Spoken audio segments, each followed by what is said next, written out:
2021 at 6 p.m. I call this meeting of the Wellfleet Select Board to order in accordance with the temporary suspension and enhancement of the open meeting law requirements by Governor Baker. The first item on the agenda is announcements, open session, and public comments. Please note that public comments must be brief. The board will not deliberate or vote on any matter raised solely during announcements and public comments. Okay, hold on. Let me just hit this participant window. Do we have any comments? I'm not sure if Ryan's on. Oh, are we waiting? I know Ryan's coming on, so. Okay. There he is. Is he there? Okay. I have a comment. It's Helen. Okay, go ahead, Helen. My comment is, I really would have loved okay, not to be discussed, obviously, but I could have really used another outdoor hour this evening. I'm just saying. That's all. Thanks. Yeah, I mean, I think we are getting into the season where it starts getting dark later, and we can think about pushing it back to the 7 o'clock time. But right now, I think our meetings are so long, it's good to start at 6.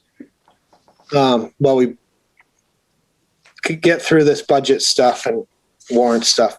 Okay, so that's the only comment. So Mike, I have one comment. Okay, who's that? I don't see your hand. Oh, Charlie Frazier. Okay, go ahead, Charlie. First of all, good evening, everybody. I just wanted to call your attention to the current project that's ongoing in our town with the bike trail, specifically the redo of the general store parking lot in South Wellfleet. After going over the plans online over the weekend, I was surprised to see how they're going to reline the parking lot that sits down in the hollow where all the businesses are. I reached out to Mark Vincent, and he tells me the property was transferred to the town from the state in the 70s. Yeah. So my question is, come before the board and ask for use of town property. I wonder what the that's something zoning board said. We can't deliberate on it. I know you can't deliberate. I just able to provide some more information. I think Mark would end up right here. So go ahead, Mark.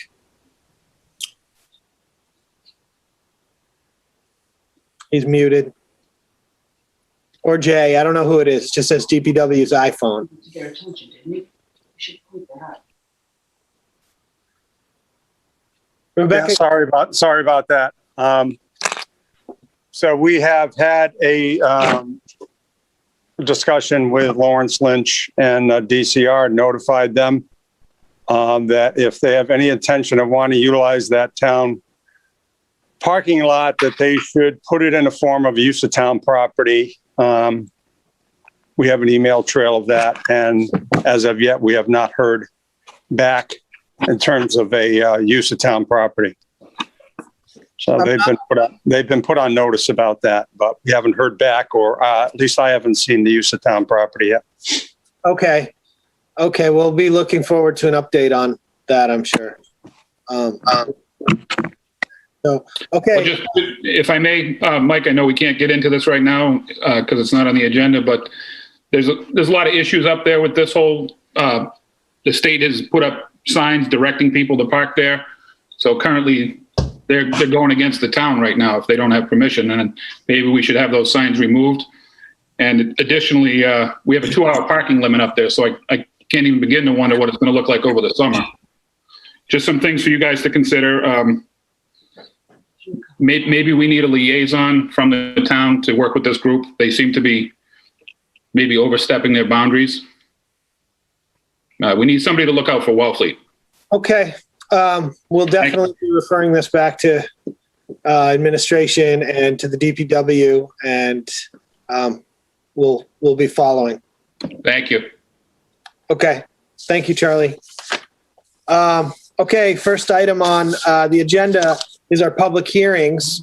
I think we have to take these one by one, but I will say that they've all been approved from police, fire, and health departments. And having looked through all the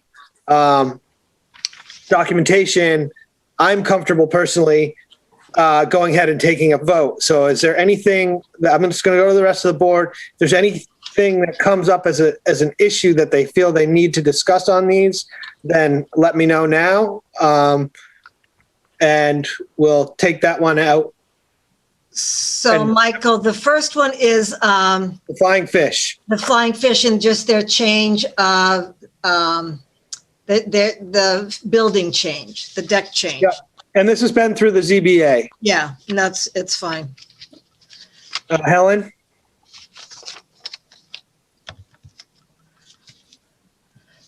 Helen, So, Yeah, this was not the first item on the agenda, so after we do this, that's fine. Can we go back to the first item, please? Thank you. Oh, COVID-19. Sorry, I didn't see that at the top. I've got so many notes here. Okay, let's just do the public. That's okay. Then we'll Let's just keep going on this. Sorry about that. Okay. Flying Fish Cafe, Yep, amendment to liquor license. Is the board comfortable taking a vote on this right now, or do you need more information? I'm fine with it. Helen is fine. Okay. And not seeing any other hands, I'm assuming that we're ready to vote. Do you want me to make the motion? Yes, please. I move to approve the change of description of premises for the Flying Fish Cafe, application dated March 8th, 2021. Second, Okay, sorry. Motion and Helen, second. second. Roll call vote. Janet, aye. Justina, aye. And I, No, I'm Aye. on, but it just seeing my head. Joe, you're not muted, Joe Aberdale? I'm here. No, you're just not muted. So when you're. Okay. You're- So, okay, Michael, aye. Helen, you're up. Helen, I, and did Ryan vote? He was almost in. He did vote. voted. Yeah, so that, Ryan, say something? yeah, Oh, I said, I. Your Right. volume's on low, motion Ryan. carries 5-0. Okay, Thank you all. okay, thank you. Thank you, Sarah. Thank you, guys. You're the best. Okay, let's keep this rolling here. Lobster and Chowder House, new seasonal all alcohol license. Has everybody been through this? Does everybody have any issues with it, or are we ready to take a vote on this as well? I'm fine with it. I'm fine. can somebody tell me where it is, please? It's the old, Catch of the day. Catch of the day. So they already had a liquor license Okay. Thank you. location previously. So, Thank you. okay, can I get a motion? I move to approve the common vitrular licenses for the following restaurants. It's the Lobster Chowder House new seasonal alcohol license, Okay. not the common victular. Yeah. All right, I've got the wrong paper in front of me then. All right. I move to approve a new seasonal all alcohol license for the Lobster and Chowder House. Second, Second, yep, good. Okay, roll call vote. Helen, second. Janet, aye. Justina, aye. Ryan, I. Michael, aye. Helen, All I. Do I have to say where it's located?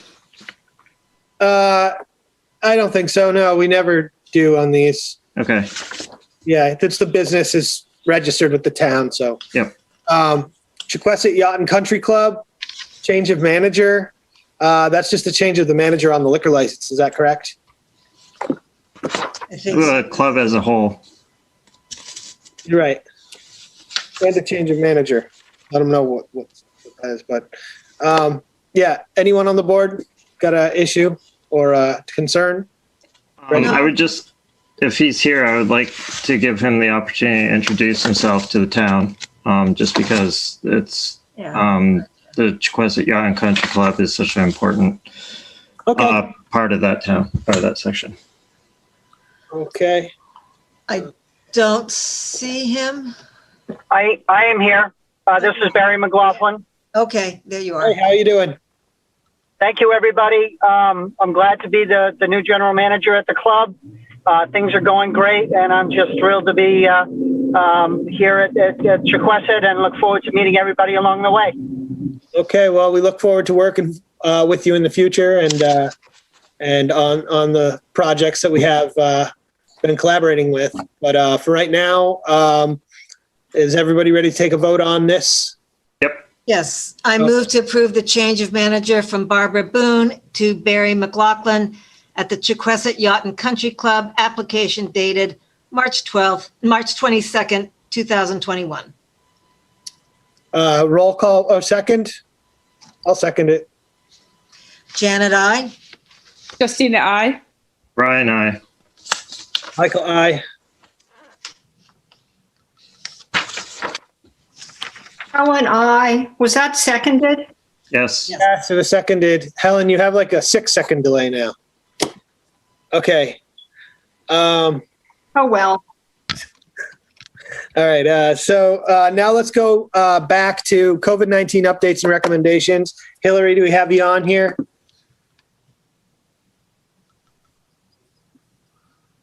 She might not be on because she's still recovering. Well, does anyone from the board have any updates, recommendations? Maybe Chief Polly or Chief Hurley. I have a question. Have something? Go ahead, Helen. Yeah, so I have a question. Right now, we haven't changed our approach to masking on town property. Right. And I'd like to know what the status of that is in relation to departments. And think that perhaps in the different building units, the people who use it regularly as staff could have a meeting about it together to decide how to approach it once the mask requirement is lifted. I'm also unclear, and maybe Chief Polly can help me with this if he's here, what the governor is saying the state requirements are for masking now in buildings. Does anybody know that? Chief Polly on here? He is. Maybe Maria knows that. I know. Go ahead. Are you going to say something, Chief? Yes, thank you, Mr. Chair and the Select Board members. To the best of my knowledge, nothing has changed with respect to the masking policy of the Commonwealth. And to the best of my knowledge, nothing has changed with respect to the masking protocols of the town of Wellfleet in terms of within town buildings and vehicles. Yeah, nothing has changed on that. Okay, thank you for answering that. So Mike, then I want to say something further. I'm going to repeat what I just said, but I'm going to make it more clear. Do we have to have a discussion about? I think that I want to offer the thought. This on the agenda? What? Yeah, well, we're updates and recommendations. So if you're off, We're updating. I'm recommending that the different building units get together as equal people and decide, confirm with each other how they want to handle this. Because I've been in a town-owned building in the last week and half the people weren't wearing masks. I felt safe, but I just think it should be something that the staff that's sharing spaces like that should all agree on. Thank you. okay. Well, currently we still have the same policies in place as does the state, as far as I know. So I think when the state changes their mandates, we should relook at, our policy. But right now, currently we're still in a sort of surge on Cape Cod with the new variant. So I don't see much reason to retract our current policy at the moment, but we can have that discussion. And the Board of Health certainly has the. Yeah, Mike, neither do I. Okay, on to the next agenda item. We've got all the common victular licenses. And unless somebody has to recuse or has a problem with one of these, I'd like to take them all at once. Not seeing any. Okay, does someone want to make the motion? I move to approve the common victualler licenses for the following restaurants: Lobster and Chowder House, Wellfleet Cinemas, Wellfleet Drive-In and Flea Market, Wellfleet Miniature Golf, Dairy Bar, and Grill. Second. Roll call vote, please. Janet, I. Justina, I. Ryan, I. Michael, aye.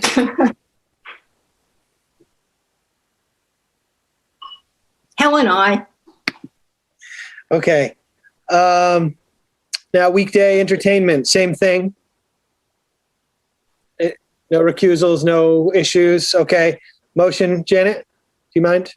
I move to approve the weekday entertainment licenses for the following restaurants: Wellfleet Cinemas, Wellfleet Drive-In and Flea Market, Wellfleet Miniature Golf, Dairy Bar and Grill. Second. Roll call vote. Janet, I. Justina, I. Ryan, I. Michael, aye.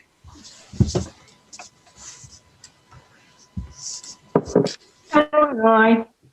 Okay, motion carries 5-0. Okay, now use of town property.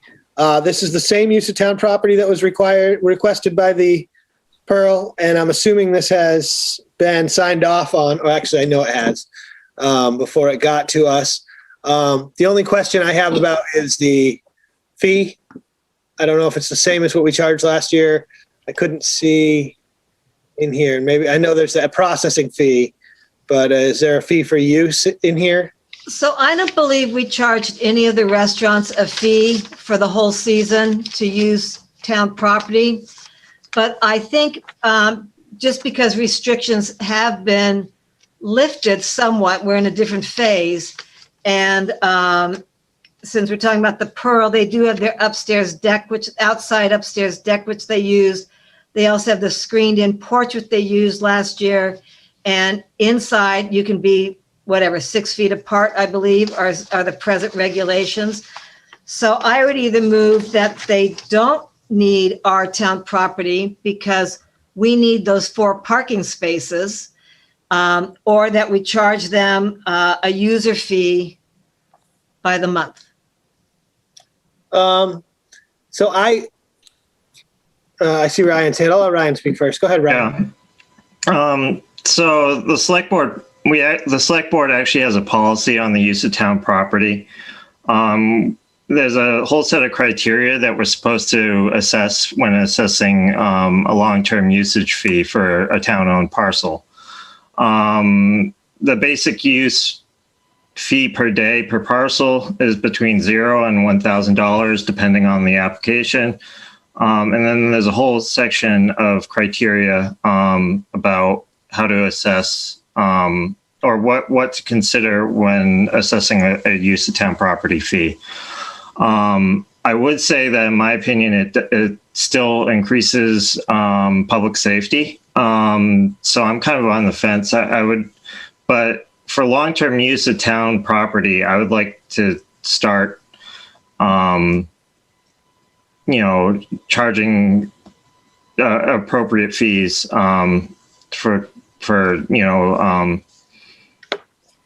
so that's my thinking. Ryan, we have done that in the past. They don't come up very often, the long-term ones. But under COVID, we definitely were more lenient, and we're still under that. Restaurants are still reeling from the last year. So I kind of feel like anything we can do to sort of support the businesses, we should take those steps. And we're talking about parking spots that are generally used for the Pearl, even though they're town spots. Anyone who doesn't know would assume that they're connected to that property. And so they are used, they are town. It is a town lot, and we do have a right to that space. But, given the situation and given also what we did with Ciraldi, I think it's fair to treat everybody the same. And I know this is sort of a special situation because there are only 2 restaurants that sort of request the use of town property. But honestly, if they were to move their seating location into their parking lot, it would still displace the 4 parking spots somewhere else and not really make much difference in parking. So I think it makes the most logical sense. And I know this has been through department. So I'm inclined to just vote for this under whatever we charged in the previous year at this point. So, Michael, we didn't charge anything extra last year. Yeah. And last year at this time, when we were approving use of town property or restaurants to be outside, that was when you weren't allowed to be inside at all. Like restaurants were shut down and you had to serve outside and order food. So this year it is different in that the Pearl does have their outside deck that they've been using since whenever. And they have the screened-in porch, which I think is also used. And then they have the inside, which you can use fully as long as the tables, I believe, are 6 feet apart. Okay. So they are operating. I'd like just to hear from Allison Hester here on why she thinks that this would serve the business and why they demonstrate the need for it, I guess. Can you hear me? Yeah. Okay, great. Thank you for asking the question. It's hard for restaurants if you're used to having tables for years and years in a spot, and then you have to adhere to the 6 feet apart. It's very difficult. The Pearl lost about 22 tables, which really equals, I mean, that's a lot of business. It may not sound it, but that's high. So what we're trying to do is utilize that front space again in the front and at least gain back, at least 10. That's what we put outside last year. It worked really well. And going forward, I think that would be so helpful of the board to allow us to do it. We're looking forward to getting back to normal for sure. Organizing and trying to put this all together is really tough, but we're hoping to, just do exactly as we did last year if it'll be approved tonight. Okay. I mean, I think, looking at it as a public safety standpoint, but also in the reality that, people don't necessarily feel comfortable sitting inside still. And so the crowd in the space is still going to be much higher than it typically is.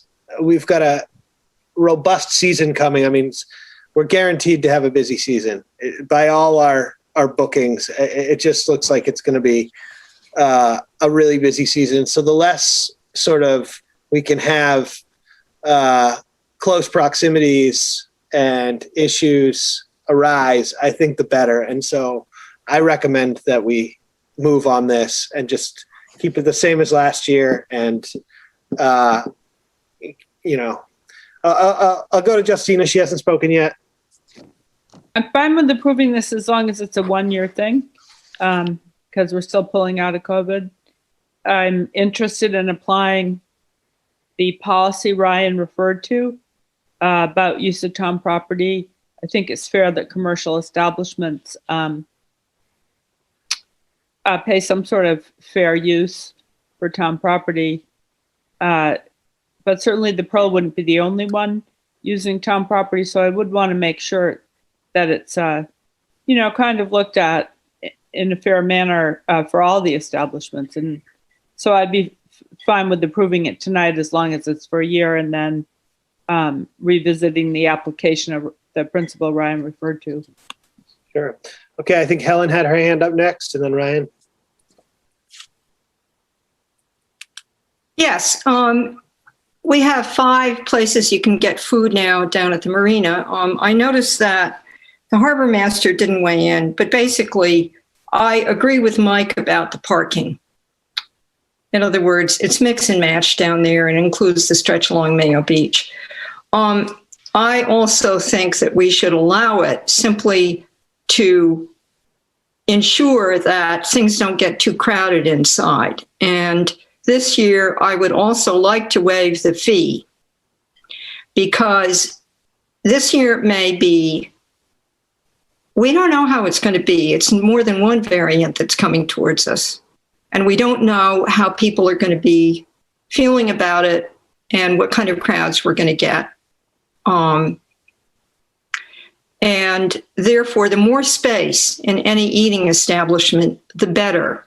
However, when we get to the motion, I'll make it because we need to add the language that Hillary asked for in another situation about not increasing the seating.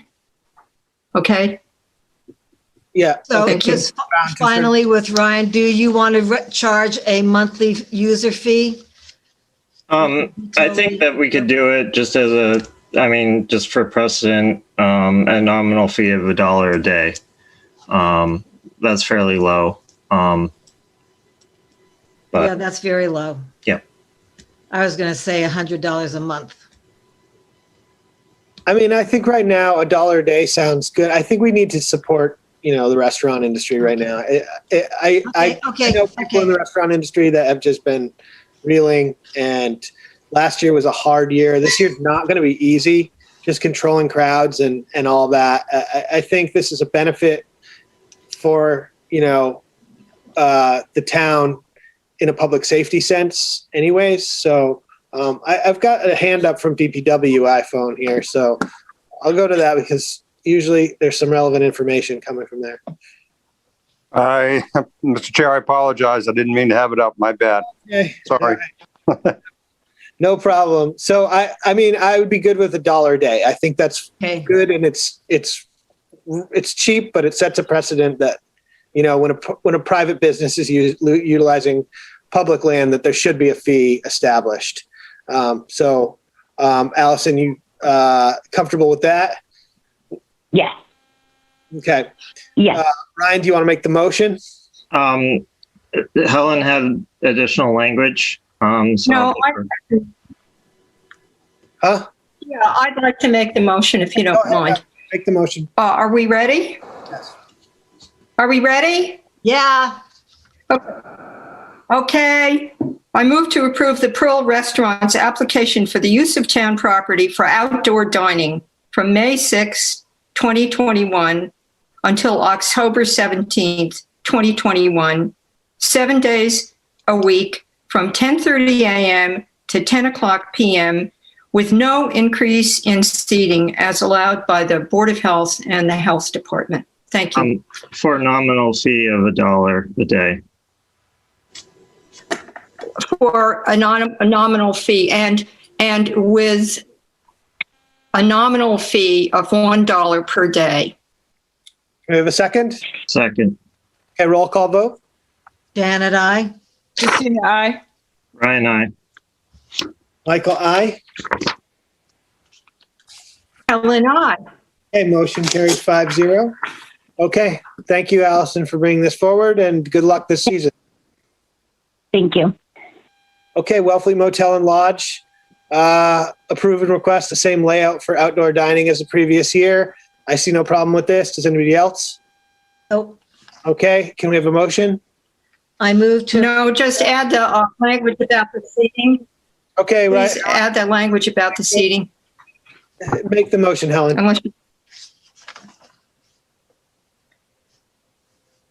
So it says in the application I move to that they have approve the same dimensions. Wellfleet Motel and Lodges. Yes. Well, it doesn't say that in the motion, but I move to approve Wellfleet Motel and Lodges request for the same outdoor dining plan as it was for the year 2020 for the 2021 season, with no increase in seating as allowed by the Board of Health and Health Department. Second. Okay. A roll call vote here. Janet, I. Christina, aye. Ryan, aye. Michael, aye. Helen, aye. Motion carries 5-0. Okay, and so now we are on the Pearl approval for alcohol license renewal. This has been approved from Fire, Police, Building, and Health. Can we take a vote on this? Can I have a motion? Or is there an issue? I have the whatever. the Lobster and Chowder House up again rather than Okay, the Pearl. I move to approve the Pearl Restaurant seasonal all alcohol license renewal. Second, Roll call vote. Janet, I. Tina, I. Brian, I. Michael, I.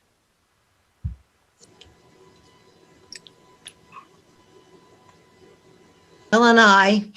Helen, I. Motion carries 5-0. Okay, Okay, I see it. Yep. so we have a couple things on the agenda, and I would actually just like to move a couple things up right now, if that's possible. If the board doesn't mind, I'd like to just take the, want to get a few things out of the way so nobody's waiting. I'd like to get the harbor dredging project up.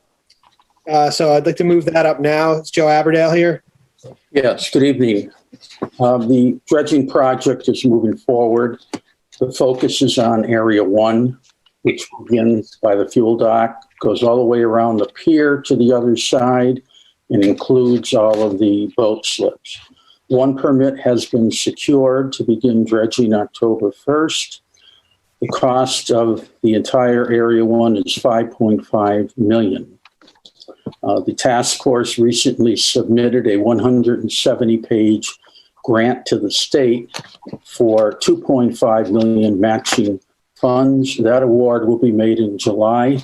The harbor master will be submitting a grant by May 1st for funding for new pilings in Area 1.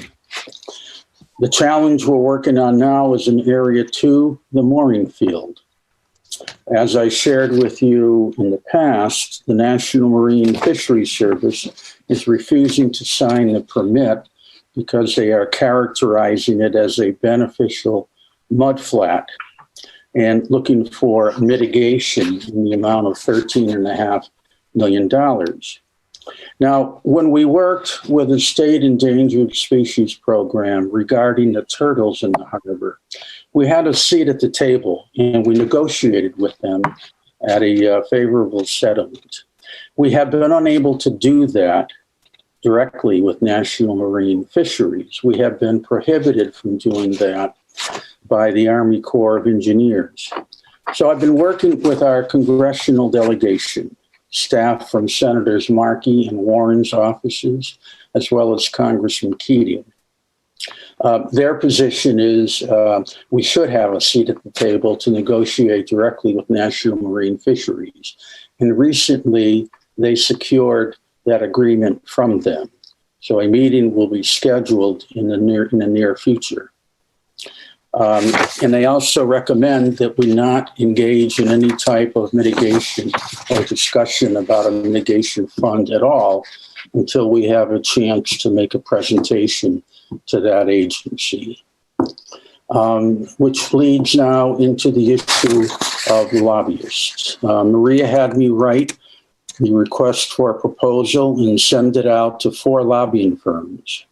We received 2 proposals back. One proposal is for the FBB Federal Relations, whom we contracted with in the past for $25,000 for the year. The other proposal was for $10,000 a month. The recommendation is to go with FPB. They have a good record with us. They know our situation well. Last time around, they were instrumental in securing the funding from Congress to dredge the channel. They have a lot of experience representing towns with dredging issues. I would recommend, if you look favorably upon that recommendation, that it be facilitated as soon as possible so he can get to work as soon as possible with a licensed procurement officer. Thank you. Okay, so this has gone through the procurement process as of yet. This is, I thought Yes, it has gone through the procurement process. Okay. So he's just talking about the signing of the contract. Okay, that's fine. That's fine. So I just wasn't sure on that statement if we were just approving going with this company or approving it looked like a contract. So anything from the board on this? We've already kind of, It's a timely manner and we should act on it. okay. So if I may, Mr. Chairman, this contract with them has a space for one signature from the select board. So if you could, I think in the past you had designated Ryan maybe to sign it. When's it gonna, it'll be in the office tomorrow. Hey, Ryan, you got your hand up? Go ahead. Oh, well, I'm willing to go in, I guess. So I'll go in and sign it. So the two contracts that were proposed, one is the one that's recommended. The total fee for that is $25,000 for a retainer. The other contract was an open-ended contract for $10,000 a month. I am much more comfortable with having a set fee for the entirety of the project. We have no idea how long this may take. Yeah, so I'm in favor of the contract that's in our packet. Thank you. Okay, can I have a motion? And in that motion, to appoint Ryan Curley, Select Board Member Ryan Curley, to sign on behalf of the board. I move to approve the contract as written for the harbor dredging lobbyist, FBB Federal Relations. That's the right name, right, Joe? Yes. As written, dated January 21st, 2020. What did I leave out? I got distracted. Yeah. Okay. Second. Okay. Okay, roll call vote. Janet, aye. Ryan, aye. Michael, aye.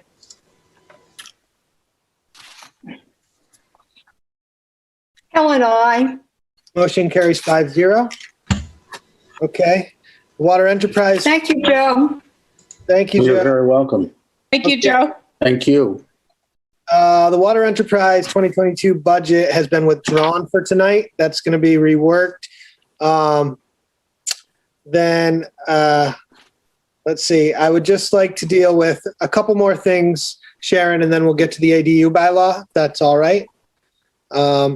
So first, paid parking at the beaches, and then we'll do the warrant article from the NRAB, because I think those can be pretty expedient, and then hopefully we can hear those before we get into policy stuff and the other stuff here.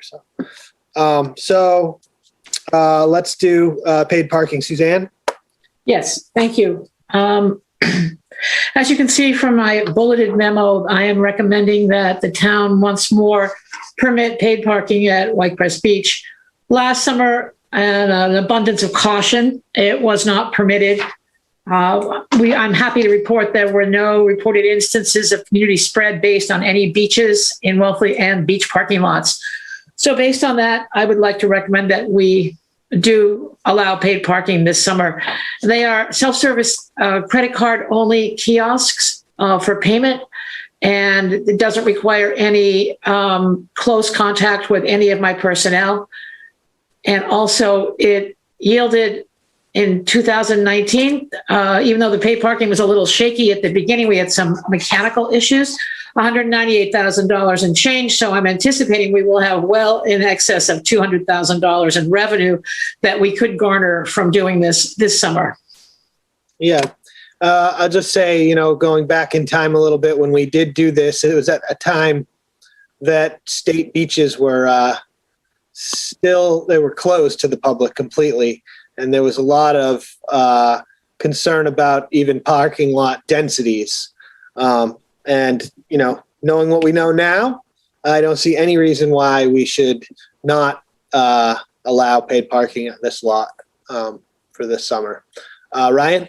Yeah, Suzanne, what's the fee for the daily parking? It's $30. And now that we have customer facing fees, it'll be $30 plus $1.50 service charge for using your credit card for $31.50. Okay, and what do other towns charge? It ranges from $20 to $35 a day across the Cape. Okay, and the seashore? I think they just raised theirs to 20. Okay. All right, I'm fine with 30 then. It's been 30 for a couple of years already. Suzanne, do you want in the motion that you're charging for Wellfleet Beach parking, or do you want White Crest Beach parking? I think we'll be specific, and I would like to hear it as White Crest parking, because I don't want to give anybody the illusion that we have paid parking at any other location. So I'll make the motion. Okay. I move to approve charging for White Crest Beach parking for the 2021 season. Second. Roll call vote. second. Janet, I. Tina, I. Ryan, I. Michael, aye. Helen, I. And motion carries 5-0. Okay. Thank you very much. Then we have the warrant article for NRAB. Okay, let me just find that here. Is it John Reel that's here? You also have the shellfish article, Chair. Yeah, I saw your message. Yeah, we can do that quickly before the hopefully quickly before the ADU bylaw as well, and then we could jump into that. And that way we've sort of nailed down almost everything on this agenda except for the lengthy stuff. Okay. Are we ready to place this? I am. I mean, we've talked about this before, so. Okay, well, I'll accept a motion. I move to approve the warrant article as printed by the Natural Resources Advisory Board to be placed on the warrant for the June 5th, 2021 town meeting. Second. The roll call vote? Janet, I. Mike? Aye. Yes, Helen? No, go ahead and vote, and then I'll speak. Okay. Who voted so far? Janet, I. Ryan, I. Michael, aye. Helen, I. Can we also do our recommendation now? Yeah, sure. Justina, you didn't vote. Yes, I did. Get it? Justina, I. Okay, motion carries 5-0. And a vote to recommend. You can just say so moved. So So moved. moved. Okay. And Janet. Helen, second. Okay. Roll call vote. Janet, I. Tina, I. Ryan, I. Michael, aye. Helen, I. Okay, motion carries 5-0. Recommend. So that's been placed and recommended. And let's just get right on to. Just let me thank you all for your support. Oh, Okay, thank you, John. You Okay. did all the work. Michael, quick point of order. Yes. Helen, you have a lag, so when you second something, it's almost always been seconded. Well, maybe this will also have a lag, but I just was thinking that, and I won't second anymore. Okay, Sorry guys? to point out the obvious. Well, it is sometimes that way and sometimes it isn't, and I don't know what to do. But anyway, I won't second anymore. Okay? That's fine with me. Don't worry about it. Okay, that's fine. So let's just get the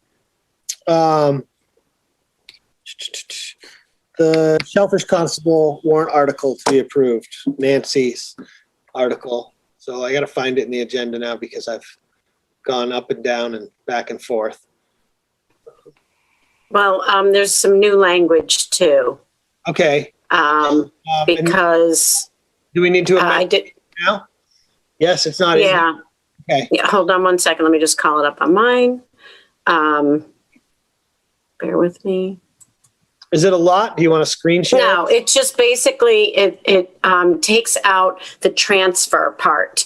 So there was some confusion last year with how it read and then what happened. But so I understand now that I can actually spend directly from the propagation account, and I don't move the money into my budget line 180 because I would have to have expenses in there to bill against. So instead, what I do is I submit my warrants and expenses directly to the Shellfish Revolving Fund. So what I did was take off the transfer part of that. So can you just read that sentence? yes. So Shellfish Revolving Fund spending limit.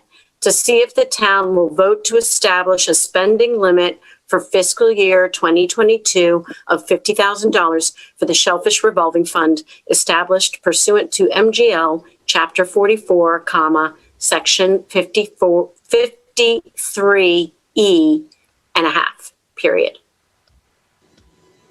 Okay, of which will get transferred to the budget line? You don't need that anymore. No, it doesn't. I can spend directly from it. Stop at $40,000. Full stop. It's 50. It should be $50,000.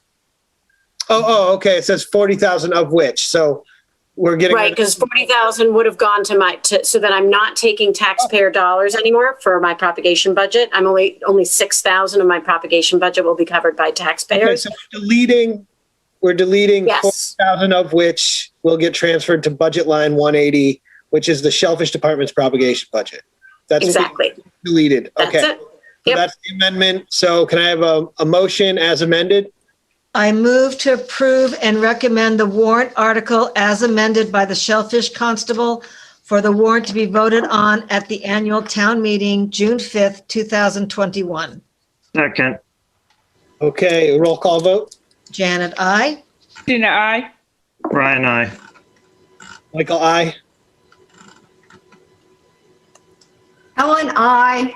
Okay, motion carries 5-0. Thank you very much. Okay, thank you. So I think now, let me just cross a bunch of stuff off so I don't get confused because I moved so much stuff around.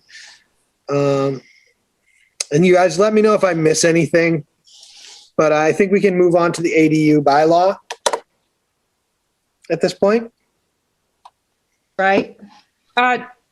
Michael, Chair, Yes. I need to recuse myself on this matter. I have a possible, I have property I may wish to build on that benefits from this bylaw. I think you would still meet the criteria of more than 10% of the town being affected by it. I think that's true, but in the past I've been Michael, may I address that? Hold on, Helen. In the past, I've been told that if you have the intention to do so, and this, every time you call the lawyer today, you get a different opinion. If you have expressed an intention to do so, utilize a bylaw for financial gain, then it's prudent to recuse. Yeah, and I have, no one accused me of being shy. I've been quite vocal about how much I would like to build a couple of units of workforce housing. So I think it's unfortunately the honorable thing for me to do to recuse. So I am going to do so. Okay. It's always up to people if they feel that it's better for them to recuse, even if they don't necessarily have to. So it's very difficult for me to recuse, but my conscience is going to tell me to do so. So I'm going to do so. Helen, you can speak to it. Yes.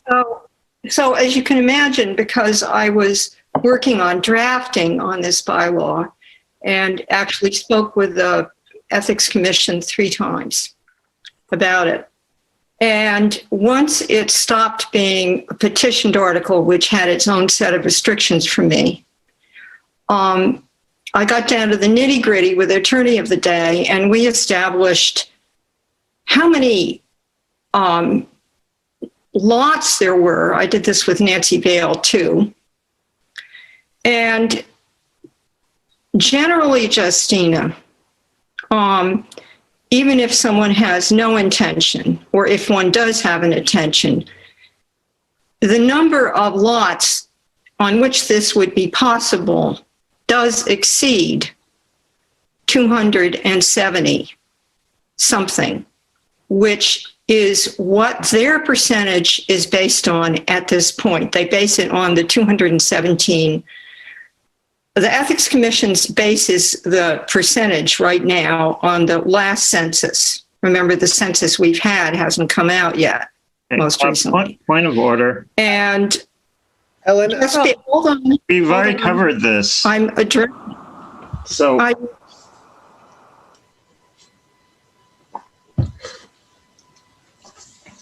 My apologies to the board for not seeking a written opinion from council. I'll do so before town meeting. But for the purpose of tonight's debate, I'm going to recuse. Yeah, I mean, it's fine. I'll seek a written opinion from council before town meeting. Okay, so respectfully, Ryan, in fact, I had to speak to that issue myself to explain why I am participating right now and not recusing. So just to finish. Okay. It isn't based on how many lots there are on which it might happen. It's based on number of people, which includes little bitty babies. And the percentage of residents at this point in the town who could potentially use this ADU bylaw, including all the housing women I worked with, right, is what they base it on. So I just needed to finish saying that. And I hadn't had an opportunity to do it yet. Thank you. Okay. I'm curious now to know why Helen has to recuse. She didn't say why. Helen doesn't have to recuse. I don't. Because Helen doesn't have to. That's the point. Justina may not have to recuse. Because the percentage of people. Okay, Helen. I got it. I thought you were recused. Well, that's for. I think everyone understands. No. Okay. All right. Good. So let's just get back down to brass tacks here. Yep. Rebecca, can I share the screen? I'll put the bylaw up on the screen. Sure, give me 1 second. So actually, I'd like to have Sharon present this bylaw first. Okay. Sharon. Are you ready? Yes, please. Okay, so good evening and thank you for time on your very busy agenda. My name is Sharon Ruhlager and I live on Cahoon Hollow Road. I'm here tonight on behalf of the Local Housing Partnership to present a proposal for a zoning bylaw that would allow accessory dwelling units in Wellfleet. It's well known that Wellfleet is in a worsening housing crisis. In the interest of time, I'm not going to elaborate on the housing situation here. While there's a number of different housing needs, there is a particular need for small-scale, year-round housing. This bylaw proposal focuses on that need. This proposed bylaw would allow accessory dwelling units, which are additional size-restricted dwellings, on a single lot with an existing dwelling or structure of other principal use, such as a business or a barn, or if in compliance with all applicable regulations. Properties in the National Seashore would require a special permit. Such dwellings can be no larger than 1,200 square feet of livable floor area and must be leased and occupied year-round with an affidavit of compliance filed annually with the town by the property owner. ADUs do not have limits on who can rent based on income, and there is no set rent for ADUs. The property owner may lease the unit at market rates or may take advantage of the affordable housing tax exemption if leased affordably as determined by the town. ADUs cannot be rented seasonally, weekly, or daily. The property owner may live in the unit year-round themselves after filing the required affidavit of compliance. So I'm going to leave it at that. I know you have the bylaws and you've all had an opportunity to read them. So happy to answer questions as they arise.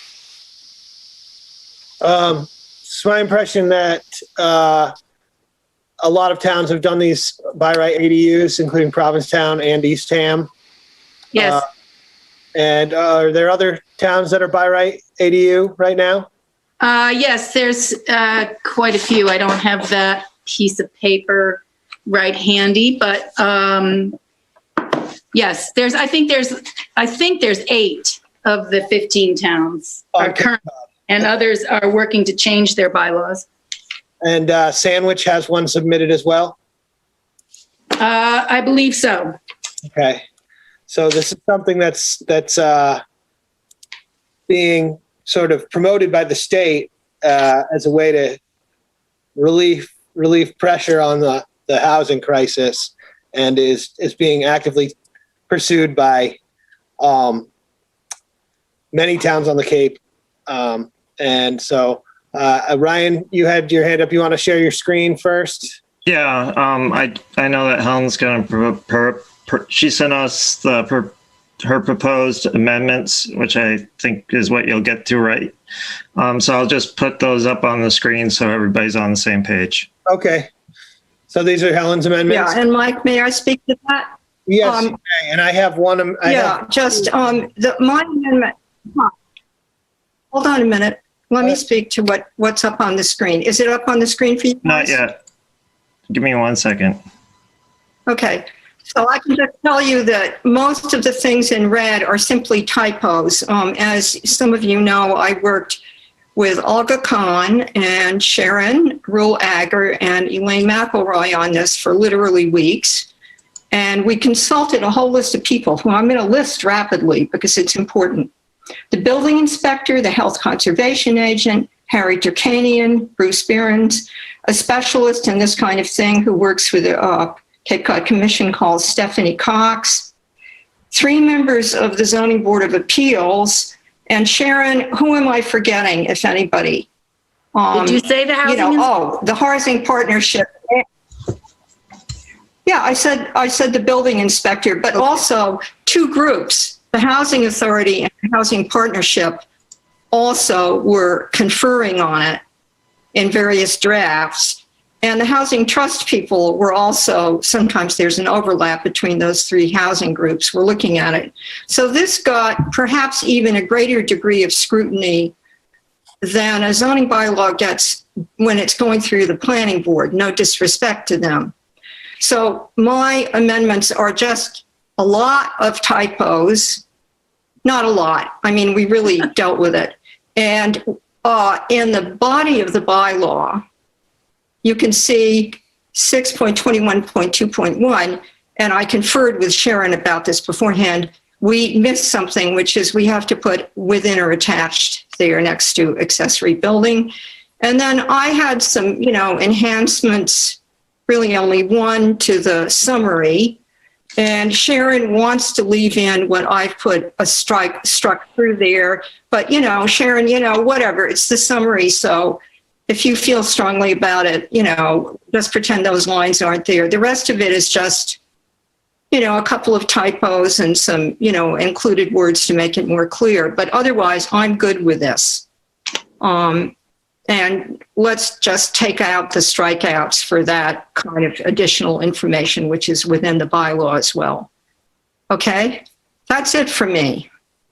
But whatever happens with Ryan, whatever you're suggesting, whatever we decide about that, you have to make sure that you include from this draft of mine the typo corrections and the punctuation corrections. Okay? It's not content. Thank you. Okay, Ryan? Okay, so I just have a few additions or amendments to it. It is here. Mine are in blue, hers are in red. So some of this is language that was pre-existing in the current bylaw, just to make it clearer. Subject to any requirements of the state. Here I changed them from and to plural, so accessory dwellings. And then I would just switch the enforcement penalties with Ryan, it's not showing. Oh, it's not? Everybody else can see it? No, I'm looking at something. Aha, here we go. Okay, she's on delay.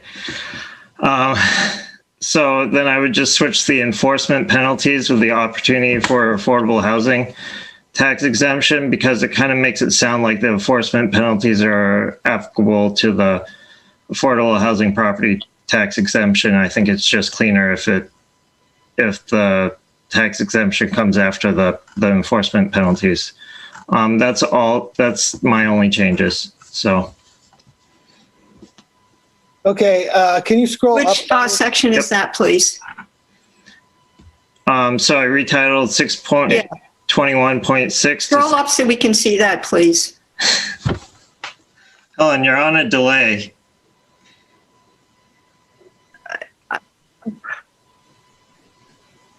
No. So Helen, you should get Comcast.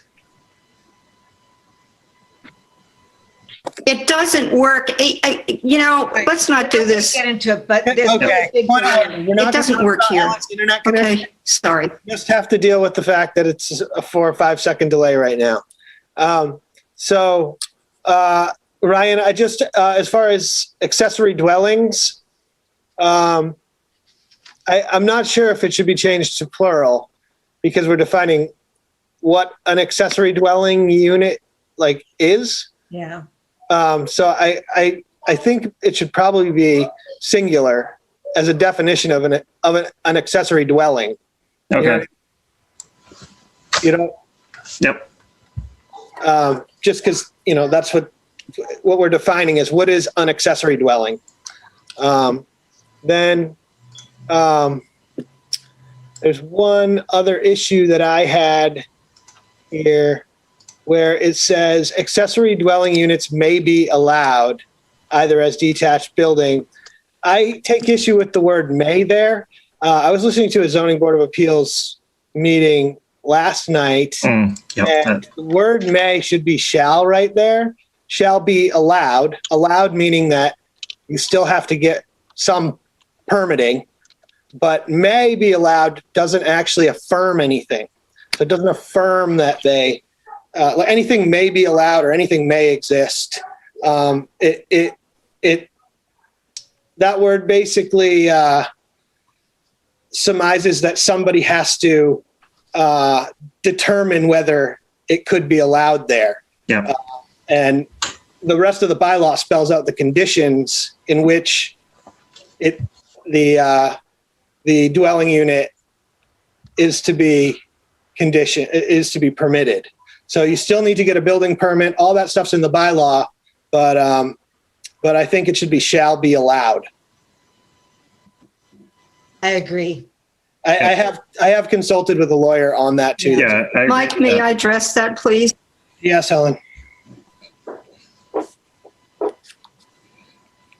May I weigh in on that? Yes, Helen. Mike? Yes. Yes. Thank you. So, of course, we talked about this very carefully for a long time. And at no point in this bylaw should it imply that this can definitely happen. It's very conditional. And you're right. It says right in the section before this that it may, if everything complies, it may work out. But the building inspector was very clear about not using by right, just say allowed. In other words, allowed here may mean that it can happen without even going for a special permit unless it's in the seashore, right? But if this is not going to be able to happen on every lot in town, and therefore may is the more accurate, honest way to put the situation. You can apply. It's way easier to get than the AADU, and may should stay in there for sure. And you can, I'd like to ask Harry about this because Harry is here. But I also, before I'm done, I want to address Ryan's idea to take out that section that refers obliquely and briefly to the fact that these units could qualify. No, I didn't remove it. I reordered the affordable exemption. He just changed. Oh, you reordered it. Good, because it's just staying there as a reference. So can we please, through you, Mike, if Harry's here, if he would like to express an opinion, maybe he wouldn't, on may or shall in this particular section, Yes. if I may. Harry Harry? would like to weigh in on that. I would love to hear from Harry. Good evening, everybody. I'm not sure exactly what to say. Typically, the question of whether a particular use is allowed is, dealt with in use table and compliance with dimensional requirements. So I think the whole purpose of this section is to say that it can be either. And I don't know if it's better to say if allowed may be, or if allowable may be, or something like that. So I'm not quite sure how to wordsmith this off the top of my head. Yeah, an issue came up where the word may was used in the zoning Board of Appeals, and I can't refer to exactly what it was because it was late at night that I was listening to it, but it may became sort of like an issue to define. So I ran this by, but it may be prudent to just say accessory dwelling units are allowed, and not by right because of the language that maybe people think but everything that comes after this still is conditioned by the bylaw. It's just where they're allowed. So if I may, Ryan, I think their status in the Seashore District is a little different. I'm not sure that, I don't recall that it was allowed as a matter of right there.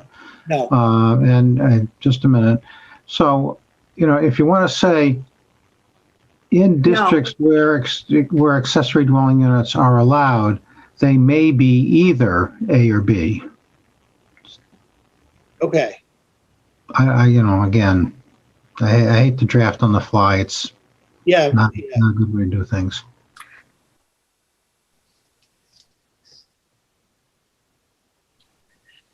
So, Mike, it's Helen. I think your compromise is a good one.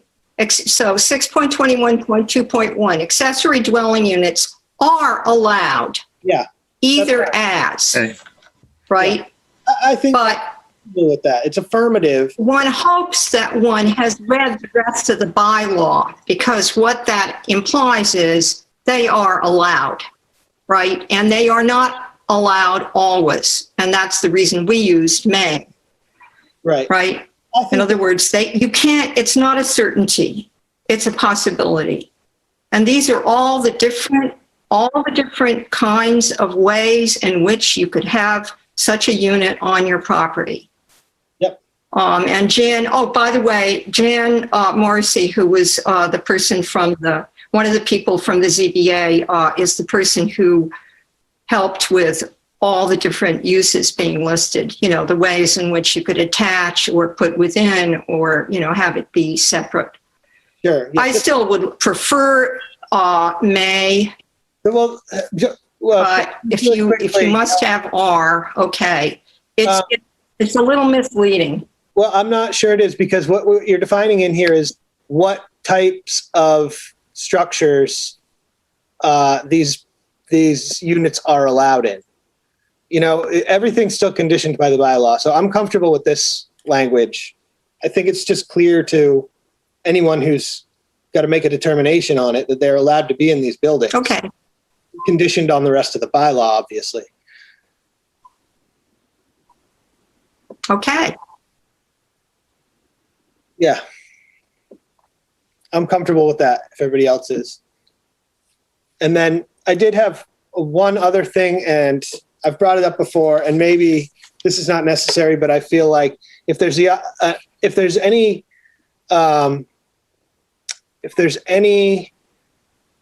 way that there is a conflicting issue in this bylaw with something else in our zoning laws, which does come up from time to time about potential for somebody applying the definition of multifamily home, or there could be some confusion.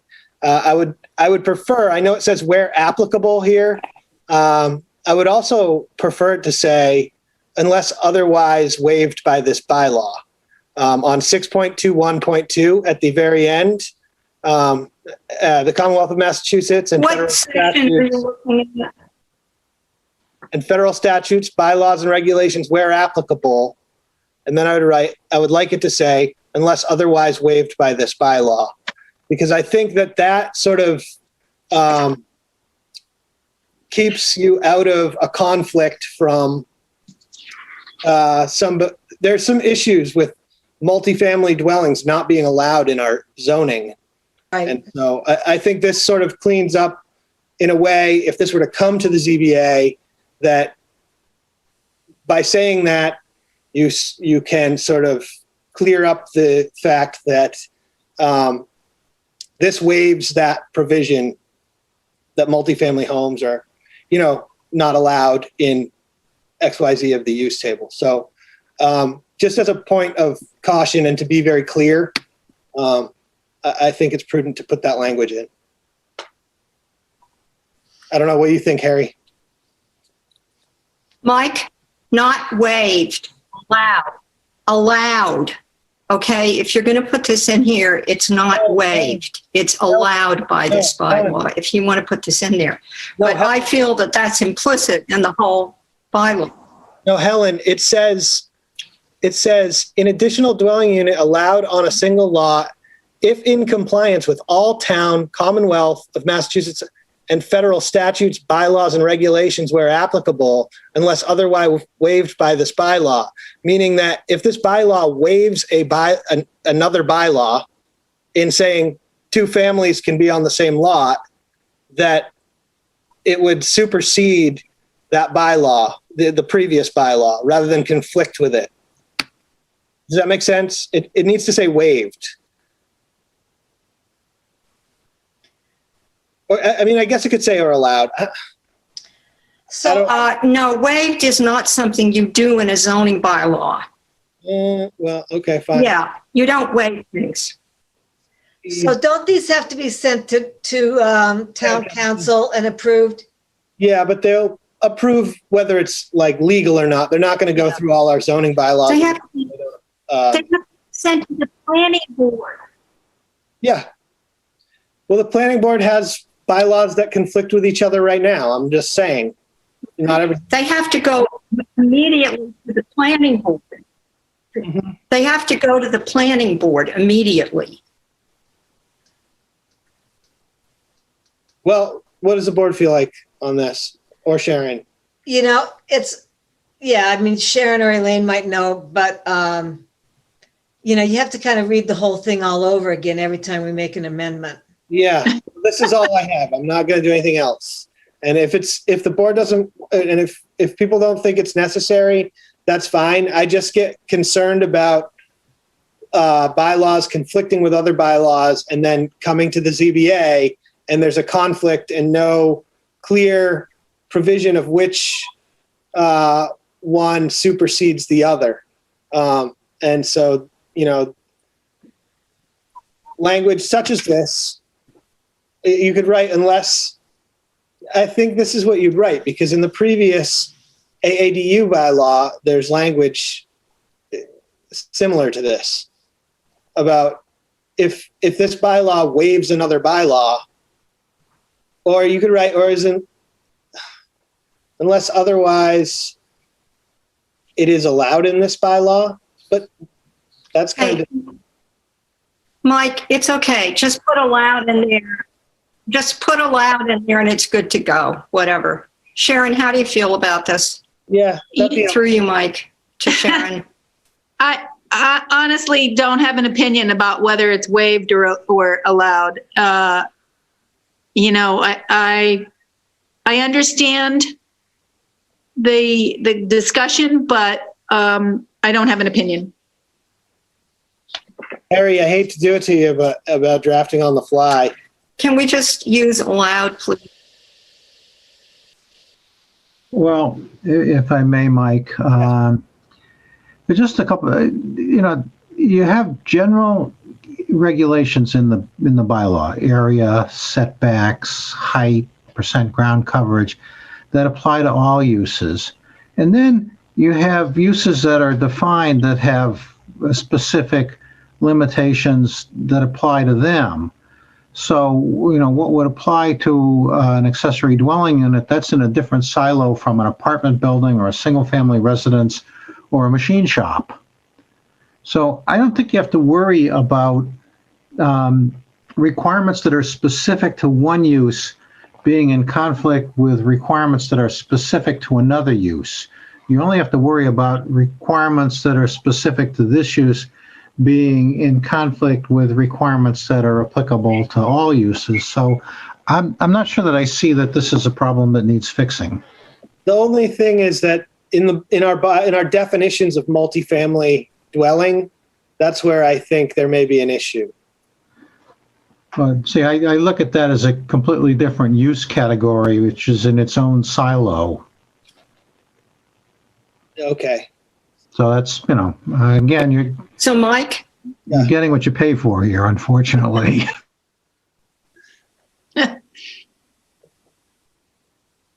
Okay. So Mike? Yes. By the way, this issue came up when we were drafting this section. Mm-hmm. And the reason to agree with Harry that caveat isn't in there is because of exactly what Harry said.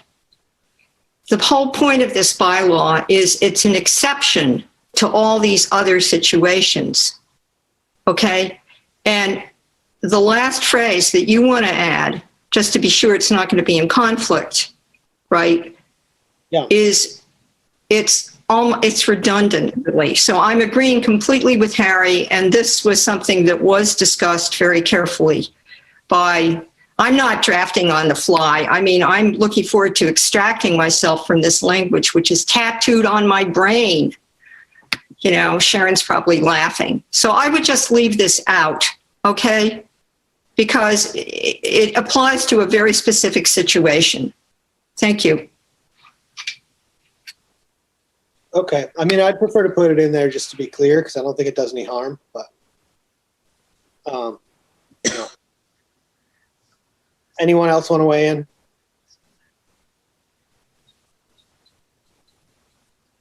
No? My only concern is with the single family homes, that this is allowable use for a parcel containing a single family home that's pre-existing. Where's that? It's not in here. This addresses your amendment. Yeah, or any other.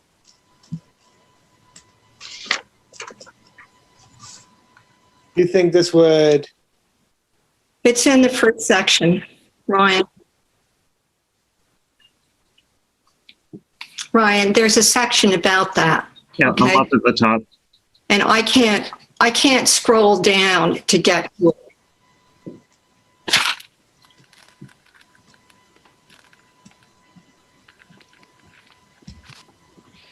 Oh, well, here's the exception already, except in the case of a accessory dwelling unit as provided in section 6.21 of the zoning bylaws. That's in 5.4.7 intensity of, well, that's to the conversion of dwelling units. It doesn't address the building of New ones. Yeah. That's what my issue was. And then also. Yeah. And it's elsewhere. And Harry, by the way, yeah, there are a couple of places where this exists, and it's very clear. I mean, it's also in the intensity of use thing, but Harry's the one that highlighted when we were some way through the draft. Harry highlighted 5.4.7, and the building inspector said the best place to put "except in the case of" was at the end of that section. So, right. The situation is, it says a detached building containing 2 or more dwelling units and having side, front, and rear yards as a multifamily dwelling. And then if you look at multifamily dwelling, and then you look at the use table and our bylaw, it doesn't necessarily I just feel like there's no harm in making it clear to whoever. So to get back to, whoever's reading this, that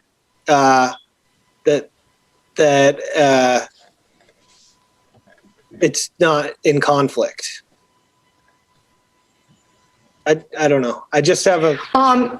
That's the reason the language, except in the case of an accessory dwelling unit. In other words, whatever is in this bylaw, if it's compliant with the hoops that you need to jump through and qualify with, including you can go and if you don't, if you're 3 feet across the setback, when you go into the building inspector, you can go just like any normal, applicant, and you can go to the zoning board of appeals and apply for a special permit for that to be allowed to do the thing that isn't allowed.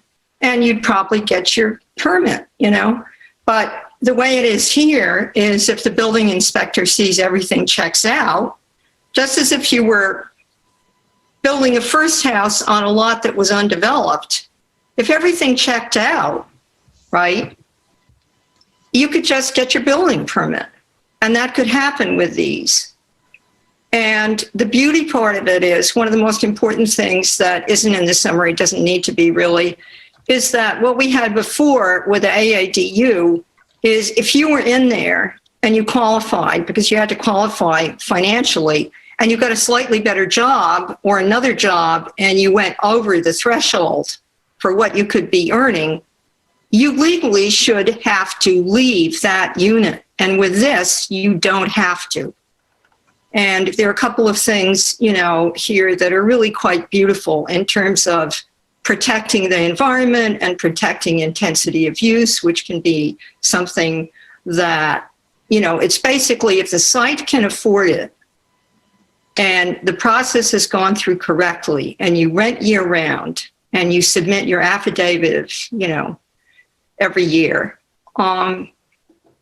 it works. And in terms of administrative function, Maria has already, folded this into our new ATA's job description. And, that person will be the agent appointed by the town administrator. Ellen, I just want to bring this back. To monitor and administer this program and be in touch with the departments about it.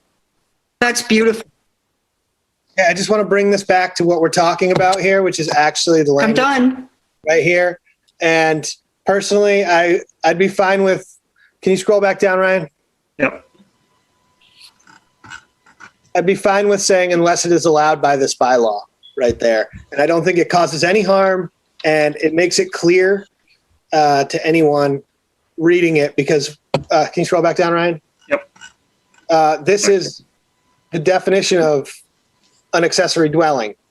And so when you're talking about it complying with all of our bylaws and regulations where applicable, I think it just needs to be clear that if it's allowed by this bylaw here, that it will supersede the other bylaw and not be in a situation where the zoning board of appeals has to go, yeah, but it says this, but it says this. This clarifies that in this bylaw, we intend that everything in here will supersede the existing uses. So if you were to read the multifamily definition and go, well, how does this not fit the definition of multifamily, right, on a specific case? And then they're stuck in a quandary of like, well, the definition of multifamily doesn't. Because it's a different animal. Sure, but there's no harm in. It's a whole different animal. Sort of. There's no harm in clarifying. My point's made. I'm not. Okay, which section are you talking about?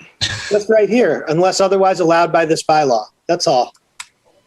I have an additional amendment that I just noticed.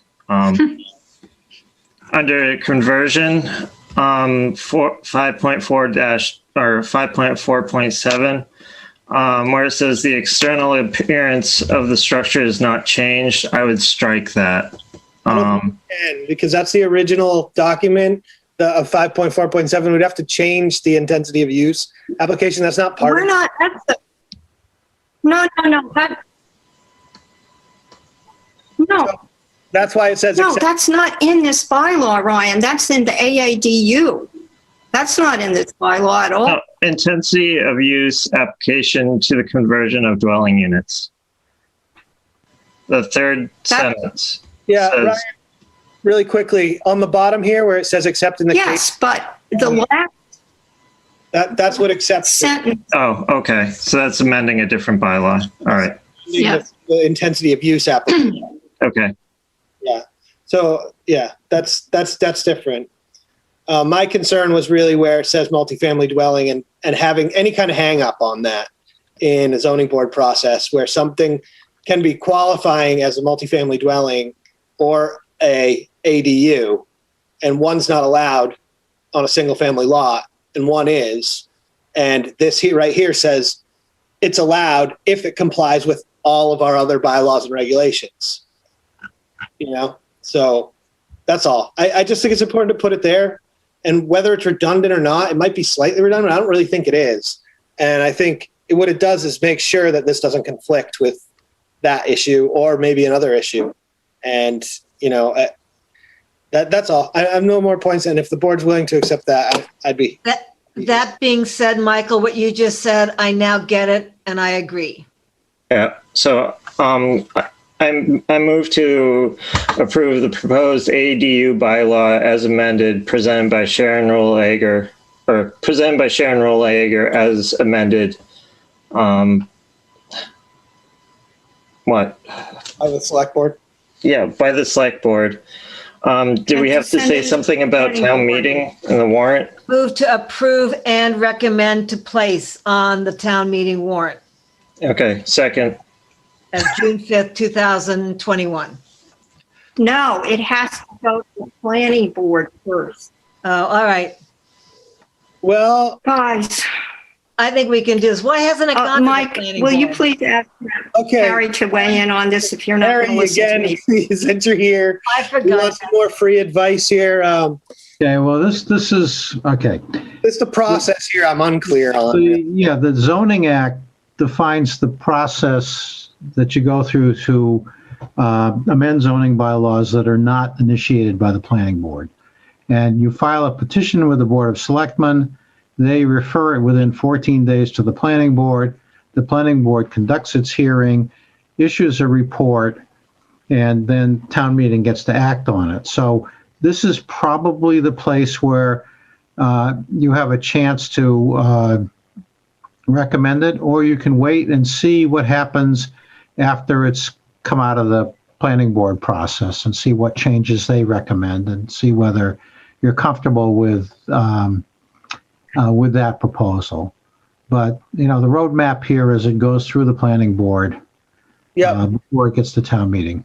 So Harry, they make recommendations, but they don't alter our document before we have a chance to place it on the warrant, right? Like, Right. They issue a report. They don't rewrite it, although typically the report may suggest that, you know, we can approve this bylaw if you fix A, B, C, and D.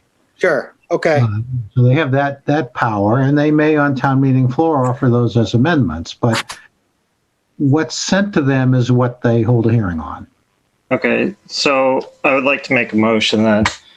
I move to approve and refer to the planning board the proposed ADU bylaw presented by Sharon Rollager as amended by the select board. Second, or a roll call vote? Janet, I. Second, Ryan, I. Michael, aye. Justine is recused. Helen?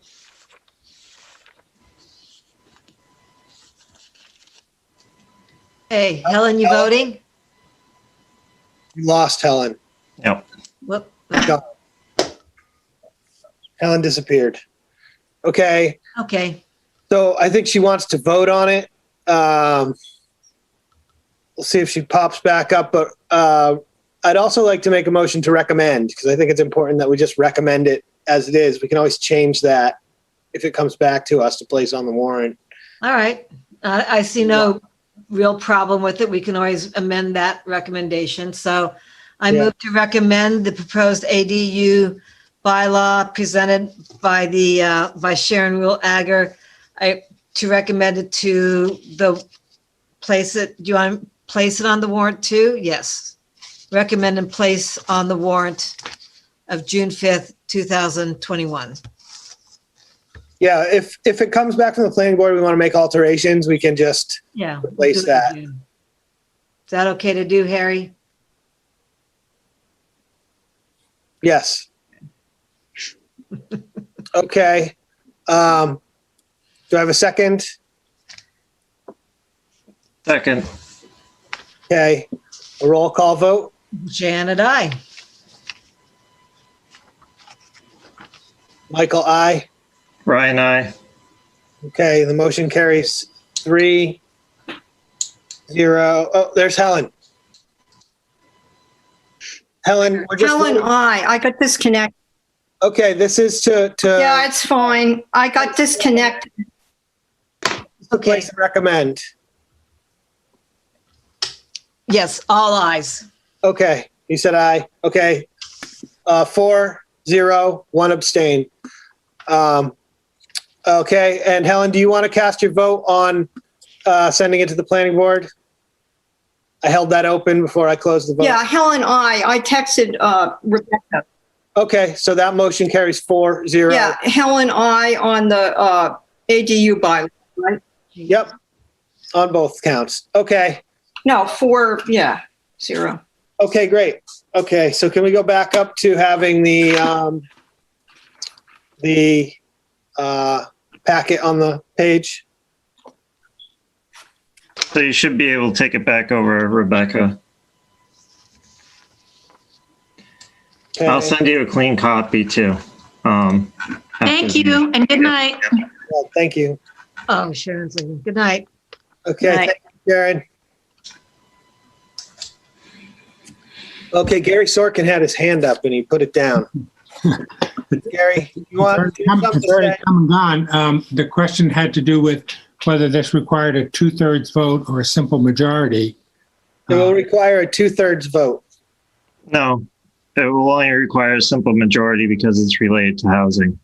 No, that's not true. You have to meet the criteria set forth by the state. Which the law does. No, it's new. It's new this year. It's subject to a simple majority. Yeah, but then there's a bunch of requirements that this bylaw does not conform to in order to achieve that. Gary, do you know that? I've gotten the information sent. You know what I would do? I would defer and just when you send it to council, ask them to give us a ruling on what's required. Yeah. Should we make a motion to send it to council? We certainly can, but I kind of want to Ryan, Mike, back. Sharon and Elaine already went to town. Sharon and Elaine already went to town council. Okay? Okay. And apparently what Mike just said is correct, unfortunately. So you can check with them, but they already found out about it. That went to somebody Sharon had accessed the Attorney General's office and got the documentation on the simple majority, and it doesn't conform to that. We'd have to basically rewrite the entire bylaw to get it to conform, as far as I could read. Elaine had her hand up, probably just saying what I was just saying. Is that right, Elaine? Wasn't it a 401 abstention vote? No, this is for town meeting, Janet, just the town meeting that the state changed the law to allow certain housing provisions to pass with a simple majority and bylaw changes. Right. So don't we have a simple majority? And No, at town meeting. yeah. This will require a 2/3 vote at town meeting, I think. So why are we discussing it now? No. Okay, let's just move on. We're going nowhere on this. It doesn't matter. We'll figure it out. Because it's going to go on. The motions have been made. Let's move on. Okay. And voted Okay. on too. Okay. So now we are on the capital budget, right? We don't have anything else left on here. Did I miss anything? No, I've been looking. Nope, I think we're good. Mr. Chair, if I may, can we take the Blakely home rule petition out of turn? Yeah, I can do that. That won't take long. I don't. Where is that, Ryan? I don't see it. Can you put it up on the screen, Ryan? Yep, I'll put it up. Sorry, Rebecca. All right. Yeah, he should still be able to screen share. You have to stop, it says. All right, now I should be able to. Screen share. Okay, just what, oh, hello participants. There we go. All right. So this is a home rule petition. It is, I wrote this. Can you make it big, Ryan? Bigger. Okay. The whole page. Oh, text width. Nope, that's worse.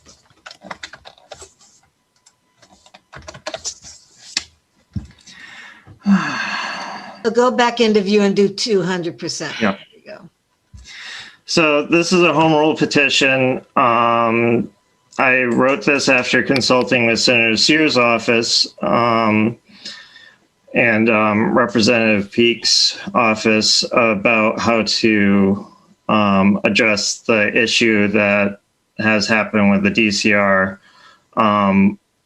cutting the Blakely's access point off for the backside of their property, which serves their HACCP facility. And it's definitely going to be a significant economic hardship if it remains that way. And so this is a home rule petition that, it has to get sent to town council to make sure it's good. Marie, has this already been sent to town council? I don't believe that we've sent this forward yet. Okay, so it needs to get sent by town council to make sure it's an applicable use of a home rule petition. There were a few examples that Senator Sears' office sent me of similar home rule petitions. And yeah, if we approve this at town meeting, they would advance this. I don't know. I've sent it a couple times. I don't know I guess if anybody has any questions, shoot. Can you scroll down so we can read the whole thing? Yep. Please. So the plan, this is something that they're currently working on. They'll have to identify how big of an easement they need for a curb cut. And they would, yeah. Okay. Then let me know when to scroll down. I've already read it, so I don't care. Yeah. Ellen? Yeah, no, you're explaining. Hand up, Ellen. I've read it. Is there any more to scroll? Okay. Yes. Yeah, I do. So Ryan, you're going to fill in two questions, Ryan.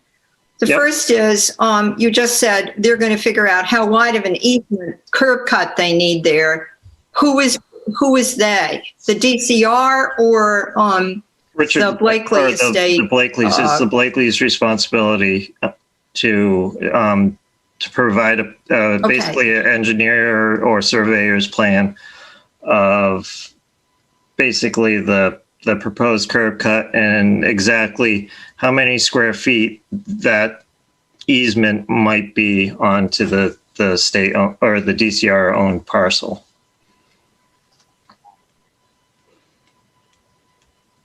And okay, second thing, there's a typo here. Department of Conservation and Recreation. Those are all capitalized words. Okay. Yeah. Did you hear that? Yeah. Department of Conservation and Recreation, capital D, capital D. Second. And Commissioner has also got a capital. Okay, I'll just, Commissioner with a C. It's in section 3. Yeah, Janet was reading it further down, so I wanted to scroll ahead. And the Commonwealth is also capitalized.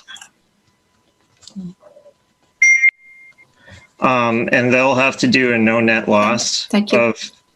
So they'll have to trade similar to as if the town was to use seashore lands where we have to trade an equal amount of land. The Blakeleys will have to trade an equal amount of their land for the however many square feet to the DCR.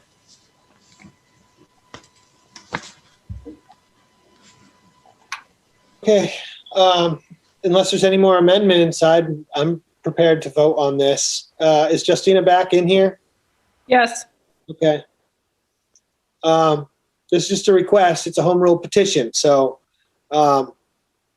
basically you see what the state says. We're petitioning the state. So, we're petitioning the legislature. well, yeah, I mean, I'm referring to the state as our state government. Yeah, and we do need to send it to town council basically right away so that we can get a determination before we close the warrant. Okay. I can do that first thing tomorrow if you send me the amendments, Ryan. Okay. Okay. So, can I have a motion? Ryan, do you have a motion? Not in front of me, sorry. Well, you just have to move to place on the warrant and recommend whatever the title is. What's its titled? I move to insert and recommend an article or a home rule petition authorizing the Commissioner of Capital Asset Management and Maintenance to grant an easement in the town of Wellfleet.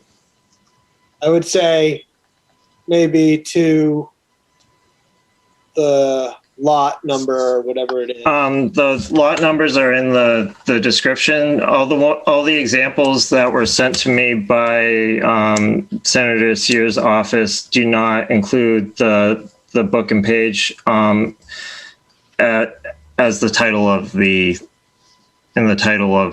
act, I guess is the way to say it. Okay.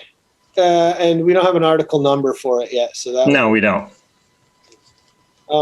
Okay, I think that's sufficient. Then.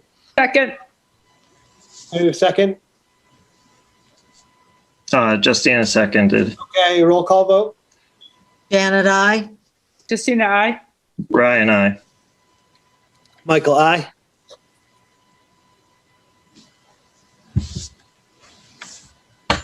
Ellen? There. Helen, aye. Motion carries 5-0. Okay, thank you, Mr. Chair. I said aye. Oh, God. Yep, we got it. Helen. I'm going to raise my, I'm going to go like this, okay? Oh, it doesn't matter because you don't hear. So primitive. I'm so frustrated. I know. We need to get you a set of signs. It doesn't matter. Helen can't hear us for 5 seconds. That's the problem. Okay, capital budget. No, I can hear everything. Okay, we're on the capital budget now. Okay, so I hope everybody's gone through as best they could the packet information. It would have helped to have for some reason I just couldn't find this earlier, but I dug it up from the fall, and I'm not 100% sure that everything in this 5-year plan is in the packet. Yeah, it's not. So I guess I think I will just go to, let's see,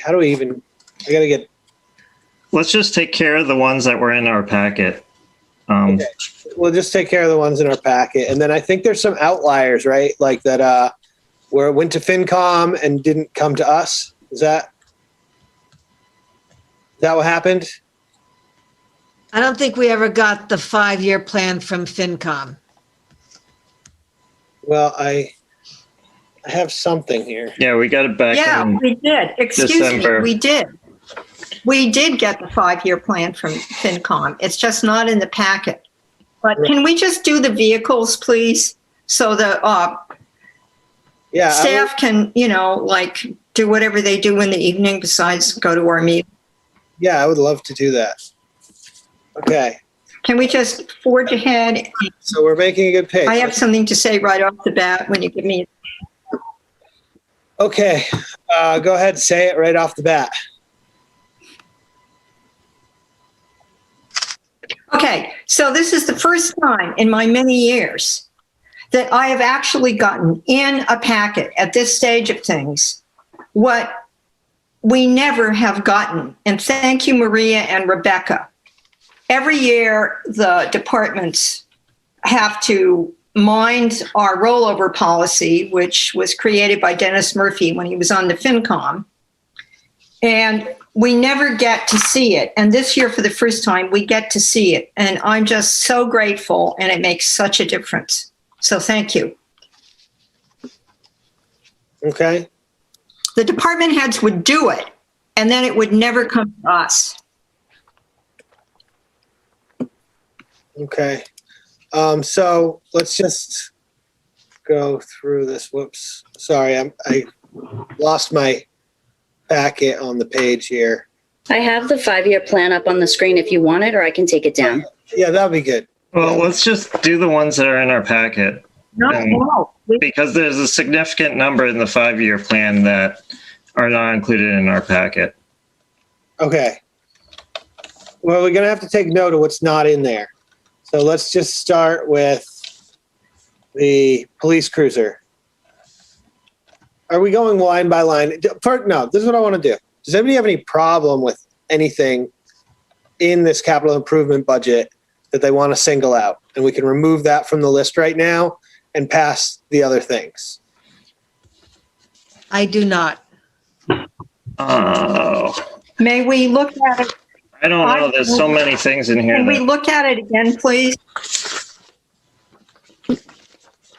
Okay, I'm just trying to do this expediently.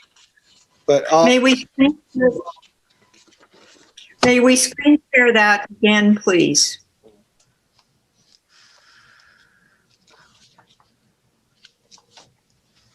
So hold up. Okay, good. Heather? So a number of those are not in our packet. That's, I would say, almost the majority of it. Huh? So this is the 5-year plan again. I thought we wanted to look at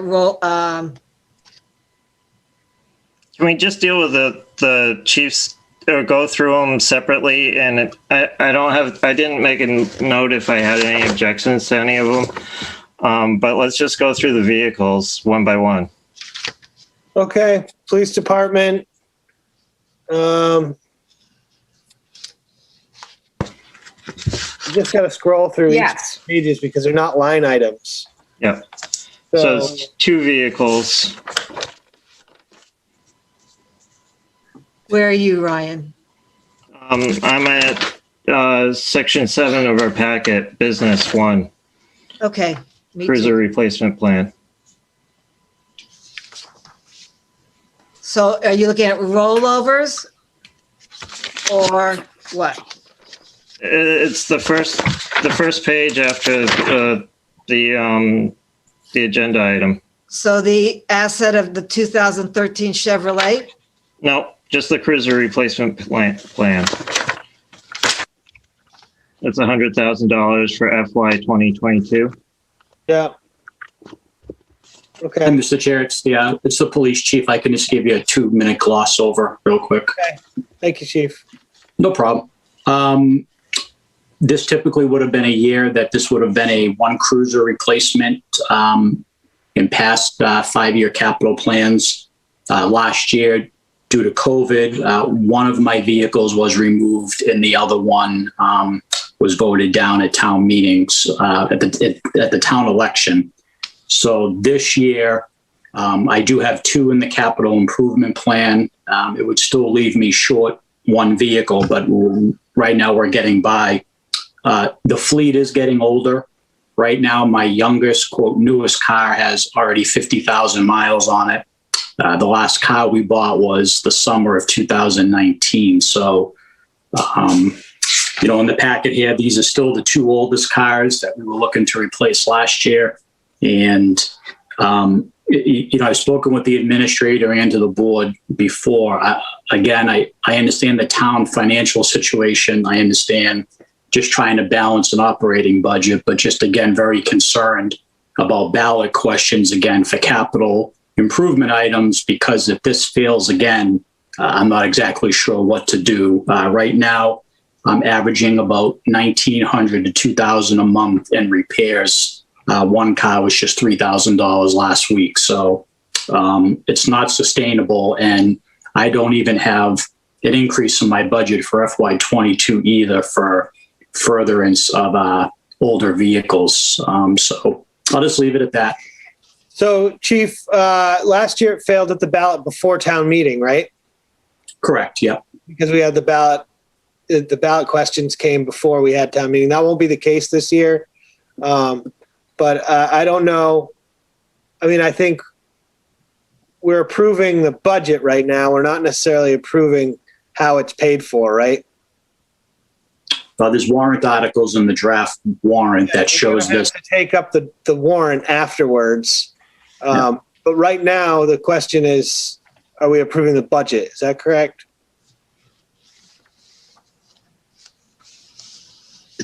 That's what the motion is, to approve the budget, the capital improvement plan. Okay, well, I appreciate that. I just wanted to relay the concern with the ballot. That's all. Okay, so do you want us to place? I guess I'm wondering, are you concerned about us placing it on the warrant right now because you'd like to find out if there's free cash to move into purchases, or if you're uncomfortable with us voting to approve this and then place it on the warrant right now? That's what I'm wondering, Chief. I know in past years, when the capital plan comes out, there are different categories where funding, whether it's free cash, appropriations, or an override. So there are several categories it can come from. I mean, I appreciate just approving the request. I'm just concerned about where it's placed in the warrant. That's all. Because if it is voted down again, I'm not sure what mechanism that I would have left, or the board, until next year to try to get these vehicles replaced. That's all. Yeah, I totally understand. We don't have that. We don't have that list of FY 2022 funding plans. Right now, it's all subject to borrowing. And I think with our current budget situation, I'm not sure how we can move things into the budget under the current deficit without certifying free cash. And so the potential of that happening is there, that we may certify free cash before. That said, bond rates are really low right now, and it's a good time to borrow. So, I mean, I think probably fiscally, it's probably prudent to place it on at this point as a warrant article. That's how I feel. I think that having it voted down last year and being able to come to the taxpayers and basically make the case that it's going to cost the taxpayers more to not replace these vehicles. I understand your concern. So I'm not really sure what to do. I'm going to defer to the rest of the board right now. Justina? Yeah, I think we should approve it tonight. And then we are waiting for Harry to work on the budget and we need to see what the ultimate bottom line is with the deficit or not a deficit. But I strongly support this. I think we're going into a crowded summer. The police need the equipment they need to do their job. I was in a scary situation 2 nights ago, coming back from Orleans with a car all over the road. And we had to flag down a cruiser who did a U-turn. I don't think it was a Wellfleet cruiser, but those cruisers have to do the impossible on the roads, and that's not even summer. So, and when they're in the shop, they're not on the road. When they're in the shop, they're not on the road. Sorry, Justina, I didn't mean to interrupt you. No, I mean, there were almost 2 head-on collisions, and the cruiser had to chase the guy down. So I think we should support this tonight and then wait and see what kind of magic Harry may be able to offer and support, and see where the budget comes in before seeing the ultimate way in which we either seek a warrant article, or I really heard the chief in that he didn't get approval last year, an interest rate or not interest rate that isn't the issue. He doesn't want to get voted down again, and I hear that. Yeah. Here's my proposition here. Let's vote to place it on the warrant and recommend it. We're not closing the warrant until we have to. If there's capital funds that could be reallocated, then that discussion has to take place of whether we should reallocate those funds to certain things. But I think if we go through tonight trying to move stuff out of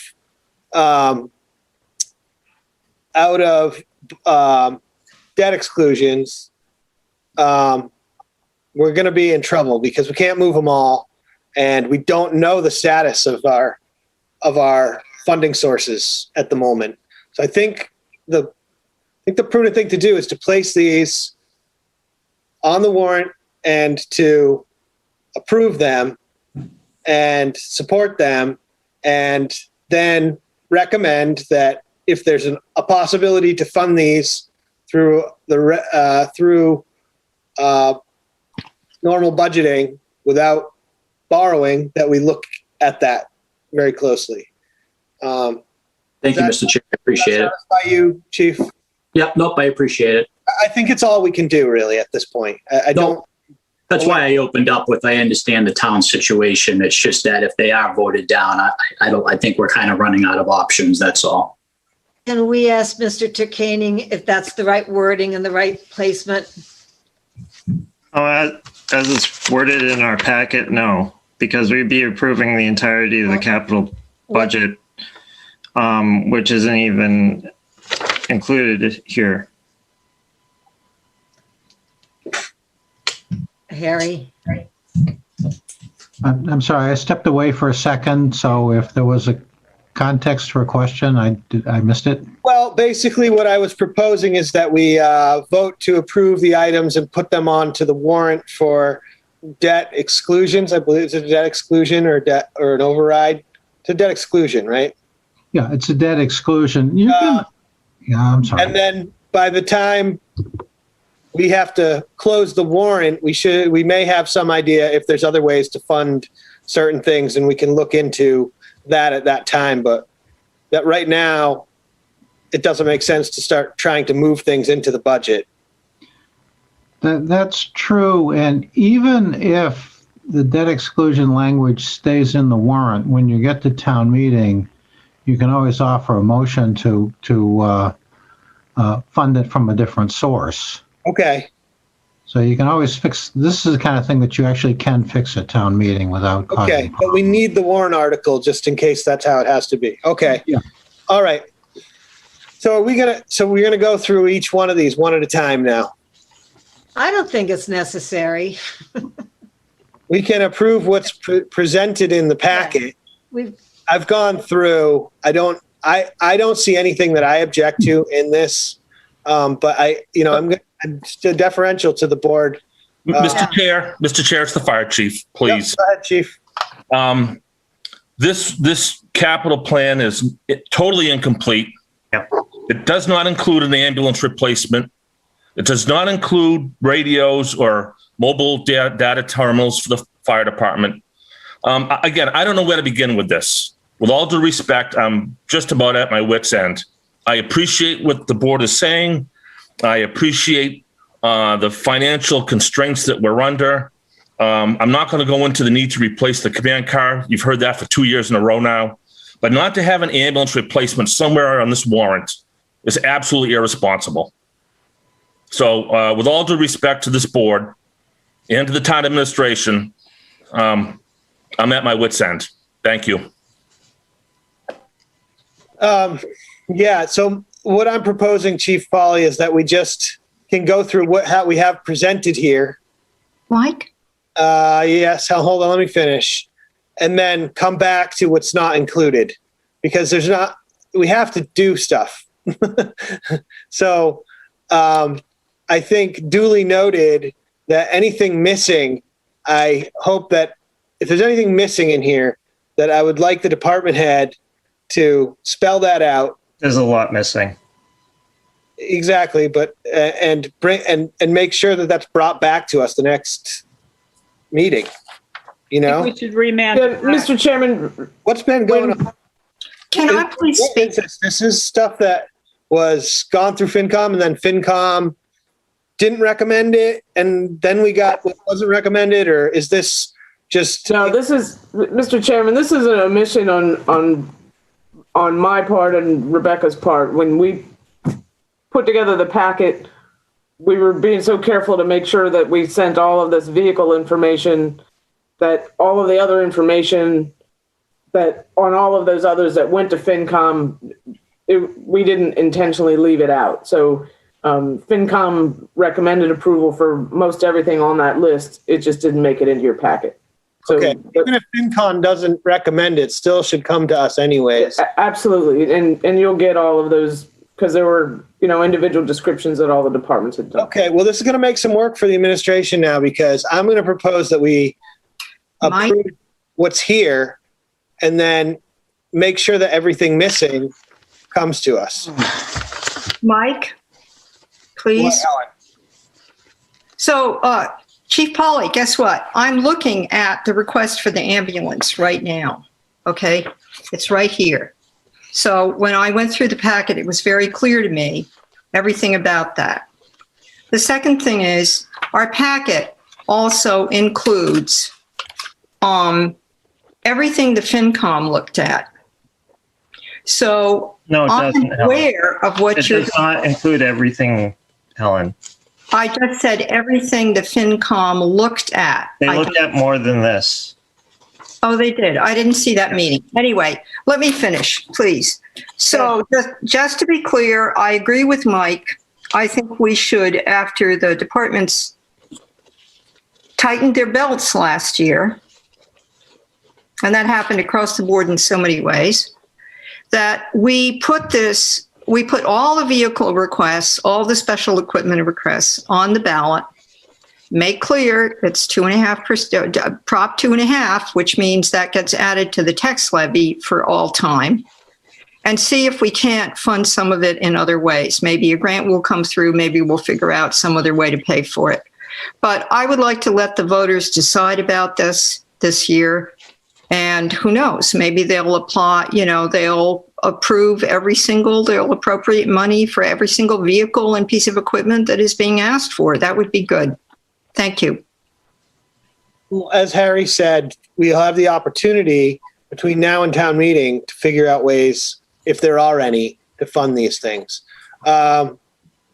So my proposal still stands. I think Mark Vincent. Go ahead.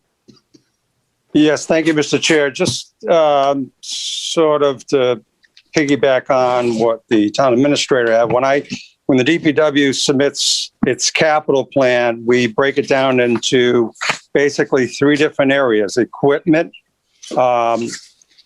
facilities, and projects. All you have in your package tonight is just 2 equipment requests. There would have been a third, but we were able to secure funding for the backhoe through Chapter 90 funding. There is at least another 7 items on the FY 2022 DPW capital plan that you don't have as part of your package, at least as from what I can see. So I didn't want that to go by the wayside. Does it make sense if there's a lot of missing stuff I'd like to just do this with what we have here, at least. I'm not sure what you have. Mike, with all due respect, this is the town's capital budget. It's got the paperwork has got to be accurate so the public can look at it. It's part of the packet and it needs to be remanded back to administration and submitted to the select board in its correct form. It's not just a vote tonight. It's documentation. Yeah, I agree. It's. I don't even know what we're going to be voting on then, and then it just creates another kind of like version control issue. Like then what we vote tonight is. But yeah, it would be as presented in the packet, and then plus we would have to do it again to fill in all the gaps. Yeah, that seemed inefficient. Unfortunately, I think it needs to be remanded back and then submitted back to the select board in its correct form for us to be able to vote on it. Okay. Regardless, I think that everything we put on here that's in warrant articles and in the borrow column just has to go through that way until we know that there's other funding sources available or not. And then we'll have to deal with that. So, Mr. Chair, if I may. Yes, yes, please. So I don't know what to do exactly. So okay. So what we have in front of us is primarily vehicle requests. They're not all vehicle requests, and they're not all of the vehicle requests either. But I do think that we can't. I mean, if we keep kicking stuff down the road at this point, we're going to have to talk about rescheduling town meeting. Because look at the calendar. It's the middle of April. The printer needs how many days, Rebecca? You have a date. 5 weeks, roughly. 5 weeks. So we need to have all of this set by the middle of, or wait, not even the middle of. The end of April. Yeah, by the end of April. And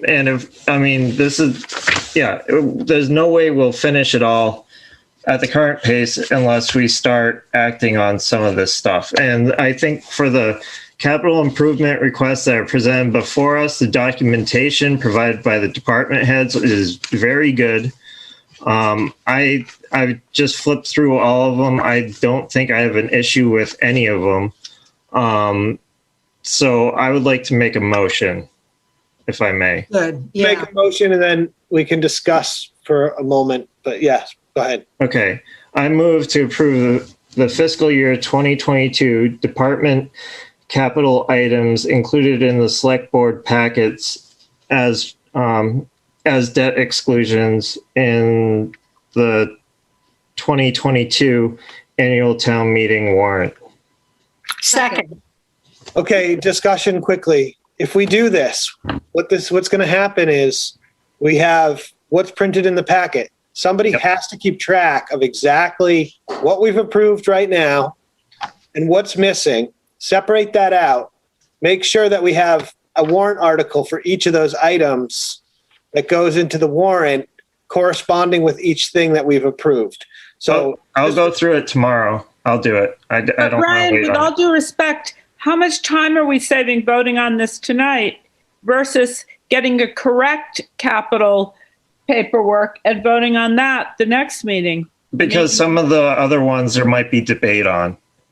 Might be debated. We're separating it out. I just want a correct capital budget and then we'll vote it. Harry, you got your hand up. You got a suggestion for us? I do.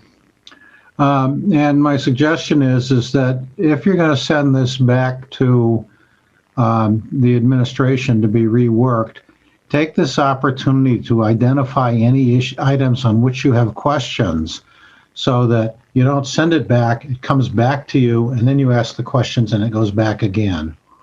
So take a look at everything that's in your packet. If anybody's got any questions about it, if you send it back, if you choose to send it back, I'm going to kind of support what Ryan said, at least identify areas where you find additional information would be helpful. And that's all I've got. Yeah, and this is roughly a third of the capital budget that we have in our packets. Okay, so here's so as long as the documentation of what we've done tonight and what needs to be done still is collated and accounted for, and then we make sure that we don't approve warrant articles that we haven't improved the capital plan for. Do you understand? So that this is as orderly as we could possibly make it. I don't want to accidentally miss something in the capital improvement plan and have placed it on the warrant or not placed it on the warrant. We just have to make sure that someone is looking at what we've done and looking at what we still have to do and making sure that the warrant articles correspond to all that. That's all. So I don't mind doing this because I think I've been through this with a fine-tooth comb, what's in front of us. And I'm comfortable voting to approve all this and to place it in the warrant. I am too. What's in front of me? Me too. Looking at this stuff. So, Okay. okay. Ryan made the motion.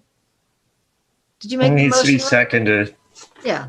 It was seconded, so I can take a roll call vote. Helen, someone seconded it. I think I did. So, Janet, I. okay. Aye. Ryan, aye. Michael, aye. Helen, I. Okay, the motion carries 5-0. Okay, so now when we go through the warrant articles, we're going to have to place those. We have to make sure they correspond and that it's been checked off on both things.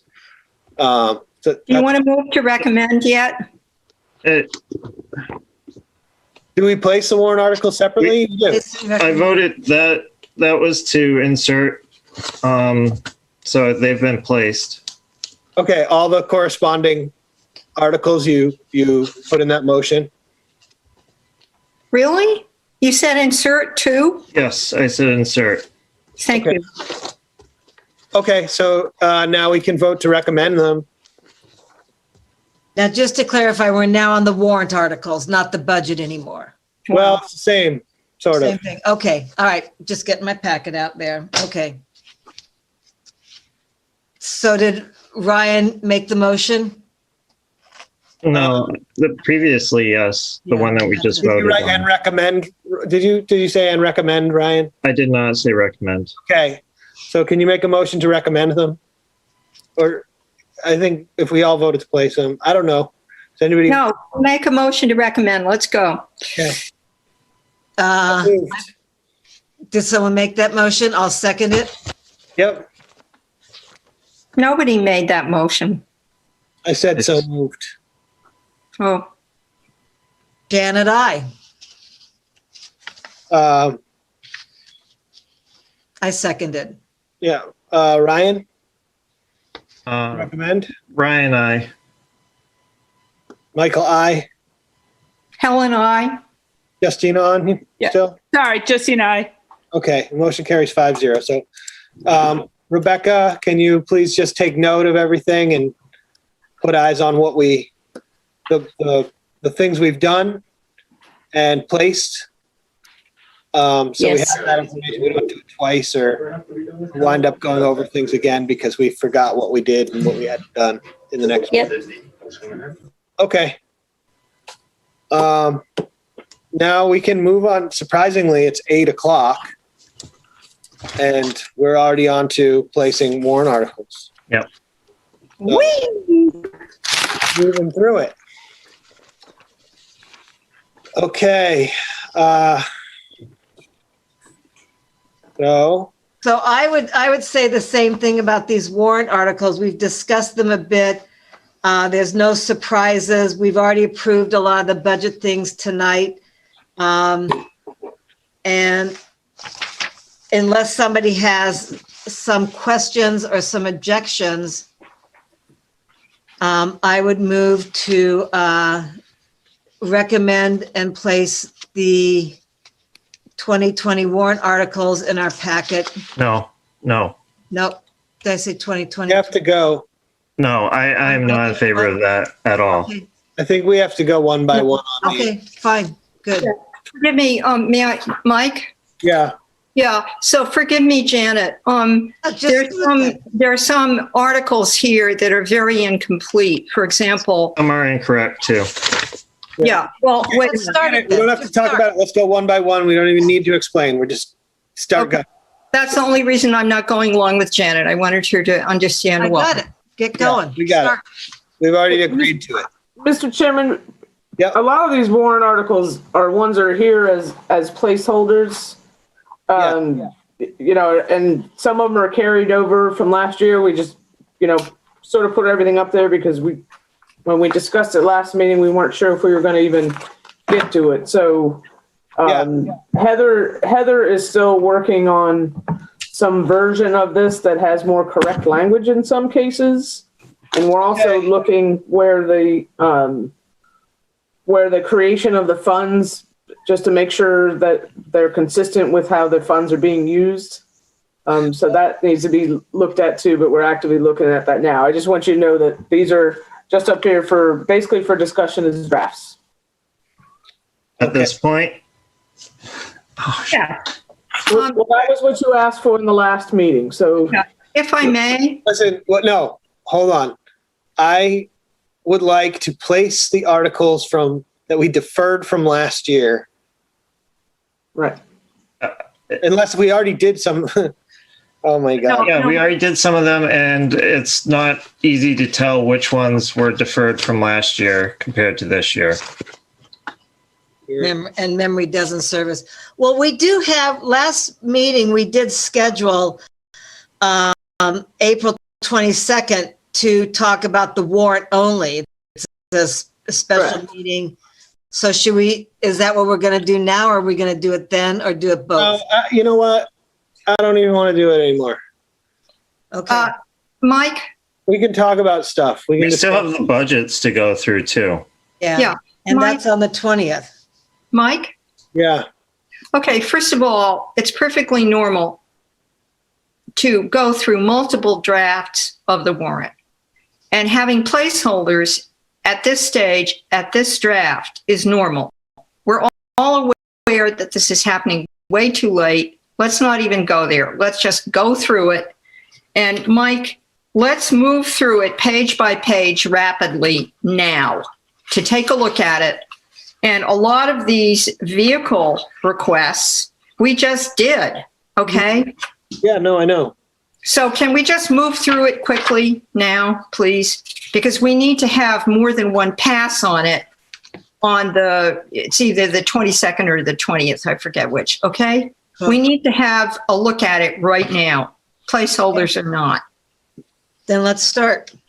Thank you. I would agree with that as well. Let's go. All right. Do you want me to screen share it for you? Yeah, why not? Let's do it. No, I mean, I've got my paper copy, but so now if we recommend something and then the language is changed, I mean, if we place something and then the language is changed, we have to replace we're it. not placing. Okay, we're just talking. My understanding from the last meeting is that you were just looking at this as a draft so that we could work on it for more final form for the second meeting that you scheduled just to go over the warrant article. Yeah. Because we needed to certify, or at least have a better idea of what the free cash is before you decided which things were going to go on some of these articles and which were going to stay in the regular general fund budget. Okay, so where's Article 1? Do we want to start there? Article 1's the budget, which we can't approve. All right. Article 2 is the capital budget. Which is, we've approved some of the stuff, but not all of them. The pickup truck we just approved. Police cruisers, we approved. Fire command and rescue car, we approved. The Public Works backhoe is being funded by a grant, so it's no longer a capital request. Okay. The Public Works guard check and canopy extension, was that in? That was deferred from last year. Yeah, I'm just wondering if it was in this packet or not. It is. Yes, it is. It's also in the capital plan. Yeah. Yeah, but we just approved the ones in our Right. in our packet. Correct. Well, let's approve Well- it now. If we're unsure. Do you want to vote on recommending it? I do. I think it's really important. Every time I go to the transfer station, I wish they would have something like this. So I'm all for it. Okay. Need a motion? I move to insert and recommend Article 2G, or should we say what the number is? Because the numbers might change. No, you don't say what the number is. Okay, I move to insert the Public Works replace guard check and build canopy extension at transfer station into the annual town meeting 2022 warrant. Should it be as a debt exclusion, or so it's a capital request? Okay, so as a debt exclusion. Second? Roll call vote? Janet, aye. Justina, nay. Ryan, I. Michael, aye. Helen, I. Okay, motion carries 4-0. Can I have a motion to recommend? I move that we recommend the Public Works replace guard check and build canopy extension at the transfer station. Second. Okay, roll call vote? Janet, aye. Justina, nay. Ryan, I. Michael, aye. Helen, I. Okay, so the two Harbor Master ones we approved. The Wellesley Elementary School playground, it's not included currently. I don't think, is it even in their plans to do that this year? Maria, do you know? I don't know if it's in their plans to do it this year. Okay. So We should just got. I just put them in there as placeholders because they were withdrawn in 2020. okay. So Right, and we just got something from them on Friday. okay. So then should we just skip those? Skip it. Yep. Okay. Yeah, I really, Take note on what we haven't voted. I wouldn't vote to approve to put this on this year. We had a whole conversation. I'd like to skip it so I have a chance to look at it. Yeah. Yeah. Okay, Duck Creek Revetment Engineering. That we had Will Sullivan talk to us about that last year, I remember. There was some, and DPW. Marky on here? Yeah, there's a Mayo Creek restoration that might be part of it. Yeah, Mark. Yeah, we wanted to bring that forward. Hillary's also involved in that, and we discussed it with her, and I think that they wanted to seek out the funds to try to do some modeling down there, so we left it on. If that helps. Okay, so this is on, you are requesting this to try and do modeling and engineering down there? Correct. And is there still, I mean, this is kind of tied into the restoration project as well, yeah? Yes, it is. Okay. All right, well, I'm comfortable placing it for the town, for the voters. Yeah, for $50,000, I think it's money well spent. May we, unless somebody objects, should we keep this vote separate for recommend in place? Yeah. Okay. And then I have something else to say after this, please. Okay. I move to place the Public Works Duck Creek Revetment Engineering on the town 2022 town meeting warrant. Second. A roll call vote. Janet, aye. Ryan, I. Oh, sorry, Justina. That's okay, Ron. Michael, aye. Helen, I. And do we want to recommend now? I move to recommend to Public Works, Duck Creek Revetment Engineering. Second, Roll call vote. Janet, I. Tina, aye. Brian, I. Michael, aye. Helen, I. And now I need to say something, which is we skipped right over the second school-related article, which I think is very important and very easy, and I would like us to act on it tonight. We don't know if they're actually requesting that or not. Yeah, Helen, we want to wait and see, look at it against the documentation. Um, Can we just do that, Helen, please? Okay.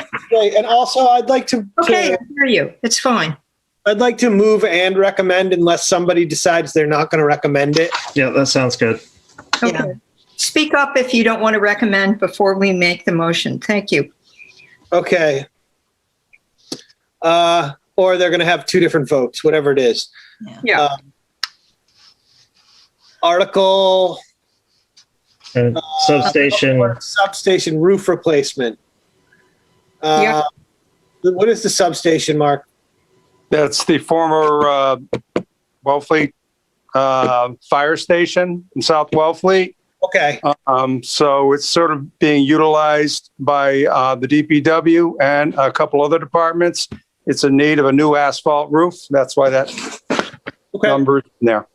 I move to approve the Public Works substation roof replacement onto the 2022 town meeting warrant. Place and recommend. And recommend. And recommend, right? Yep. Okay. Second, Okay, roll call vote. Janet, I. Tina, aye. Brian, I. Michael, aye. Helen, I. And I request that to the administration, in the summary, identify it as that building in South Wellfleet so that people know exactly which building it is. Thank you. Okay. And that's vote to recommend and to place. Yeah. So, Marina Enterprise budget. I think we already approved that. We approved it. Okay. Did we recommend it? We did 4-0. Okay. That's a weird vote. Somebody might have just not been. Maybe Helen disappeared again at that time. No, I get that. I text Rebecca if I'm in some strange space problems. Little Yeah. detective work, all right? FY 2022 water enterprise budget. So that's the. Yeah, okay. That's the one they're meeting on tomorrow, so you can probably put it off. I guess let's hold off on that because we did. Yeah, and the select board has not recommended it. This is from last year. It says FY 2022. Yeah. It does. I just put it in as a placeholder. It was a copy from last year. You're right. Let's do the employee association contract. Isn't this? These are also put in from last year. I wasn't sure, but I don't think you have to vote on it again because it's the first year of the collective bargaining agreement and you agreed on 3 years. So I'll take this out. Yeah, we signed it already. We already signed it, for heaven's sake. Yeah. No, those are in there because we included everything so that you would see everything. You definitely need to have the one in there for the police union that we were discussing. Okay. Okay. What about this non-union and other personnel salaries and composite? Yeah. What are we, the fire department one? No, Article 7, non-union and other personal salaries and compensation. Before that, one up. And that's in there. I just took it out. Yeah, you may want to put that one in the general fund budget. It's up to you.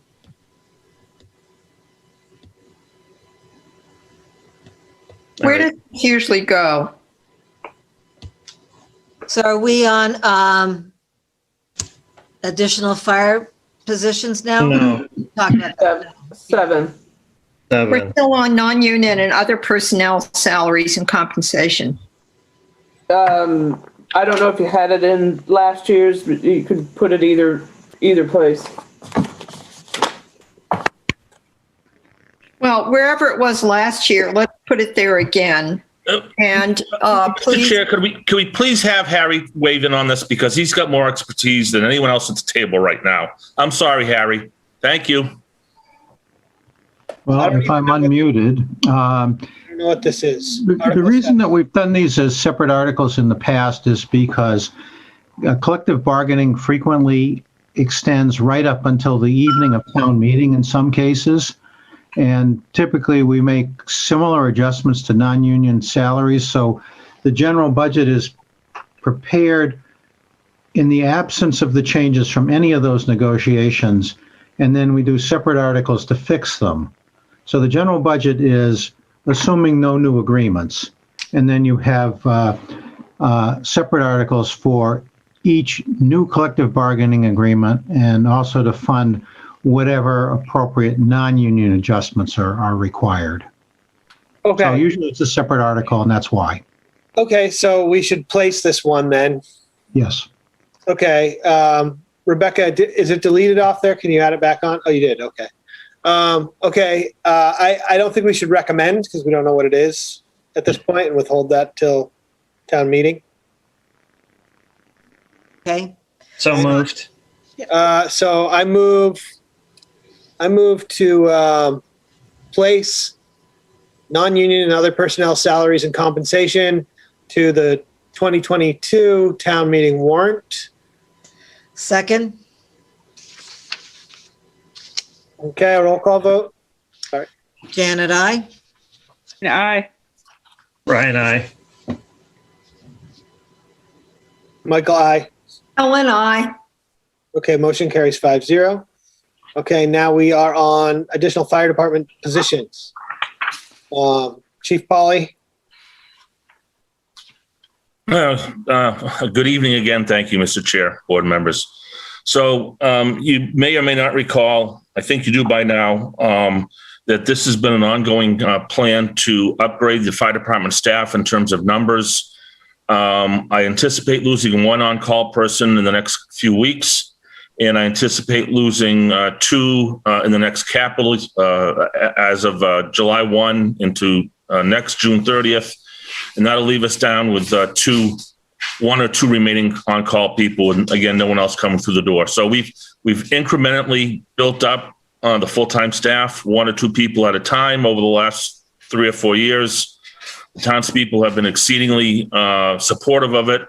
So this is a request to add 2 more full-time positions out of on a 2.5 override. And then I would anticipate 2 more positions next year, with the bulk of that coming out of existing funding from the depletion of the on-call salaries and everything else that goes with that. Thank you. Okay. Ellen? Yeah, important. So the personnel board needs to be alerted right away because new positions need to be looked at by the personnel board. No, they do not, Helen. With all due respect, this came up 2 years ago at town meeting, and these aren't new positions in terms of new positions. They are positions adding to existing staff. And this was vetted out 2 years ago at town meeting. So this does not have to go in front of the personnel board. Okay, good. That's clarified then. In other words, it isn't inventing a whole new kind of job. All we're doing is adding, supplementing existing positions. Great. Thank you. Thank you. Okay, Janet?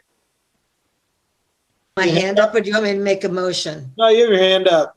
Do I really? Okay. Yeah. Sorry. I know also Mark Vincent has his hands up too, but I don't know if he's got much to say on this. I'm going to assume no. Okay. I think Sorry again. Sorry. That's okay. No worries. Don't worry about it. I think we can vote to place this. Place and recommend? Recommend, unless somebody wants to place and withhold recommendation or not recommend. So I move to place and recommend the request by the fire department for additional positions on the 2022-2021 warrant. And recommend. I did. I said place and recommend. Second. Roll call vote. Janet, aye. Christina, aye. Brian, aye. Michael, aye. Ellen, aye. Okay, motion carries 5-0 to place and recommend. Okay, now we are on funding for paramedic training program. Yes. Thank you again, Mr. Chair and board members, for your support on the last article. So 2 years ago, we initiated this under the former town administrator to try to provide some funding for EMTs that are on the department, whether they're full-time or call, to assist them with the cost of getting paramedic training and passing the course and getting certified. The average cost of a course is $8,500 for the course. I can tell you it was very successful last year in that we have one call member who was able to take advantage of this program and has been a resident of Wellfleet. And I anticipate that we might have success again in the upcoming fiscal year. So I would ask for your support. Okay. Can I have a motion? I move to place and recommend the funding for a paramedic training program. Second. Roll call vote. Janet, I. Yeah, aye. Ryan, I. Michael, aye. Ellen, I. Motion carries 5-0. Am I still lagging? Always. Seemed like it.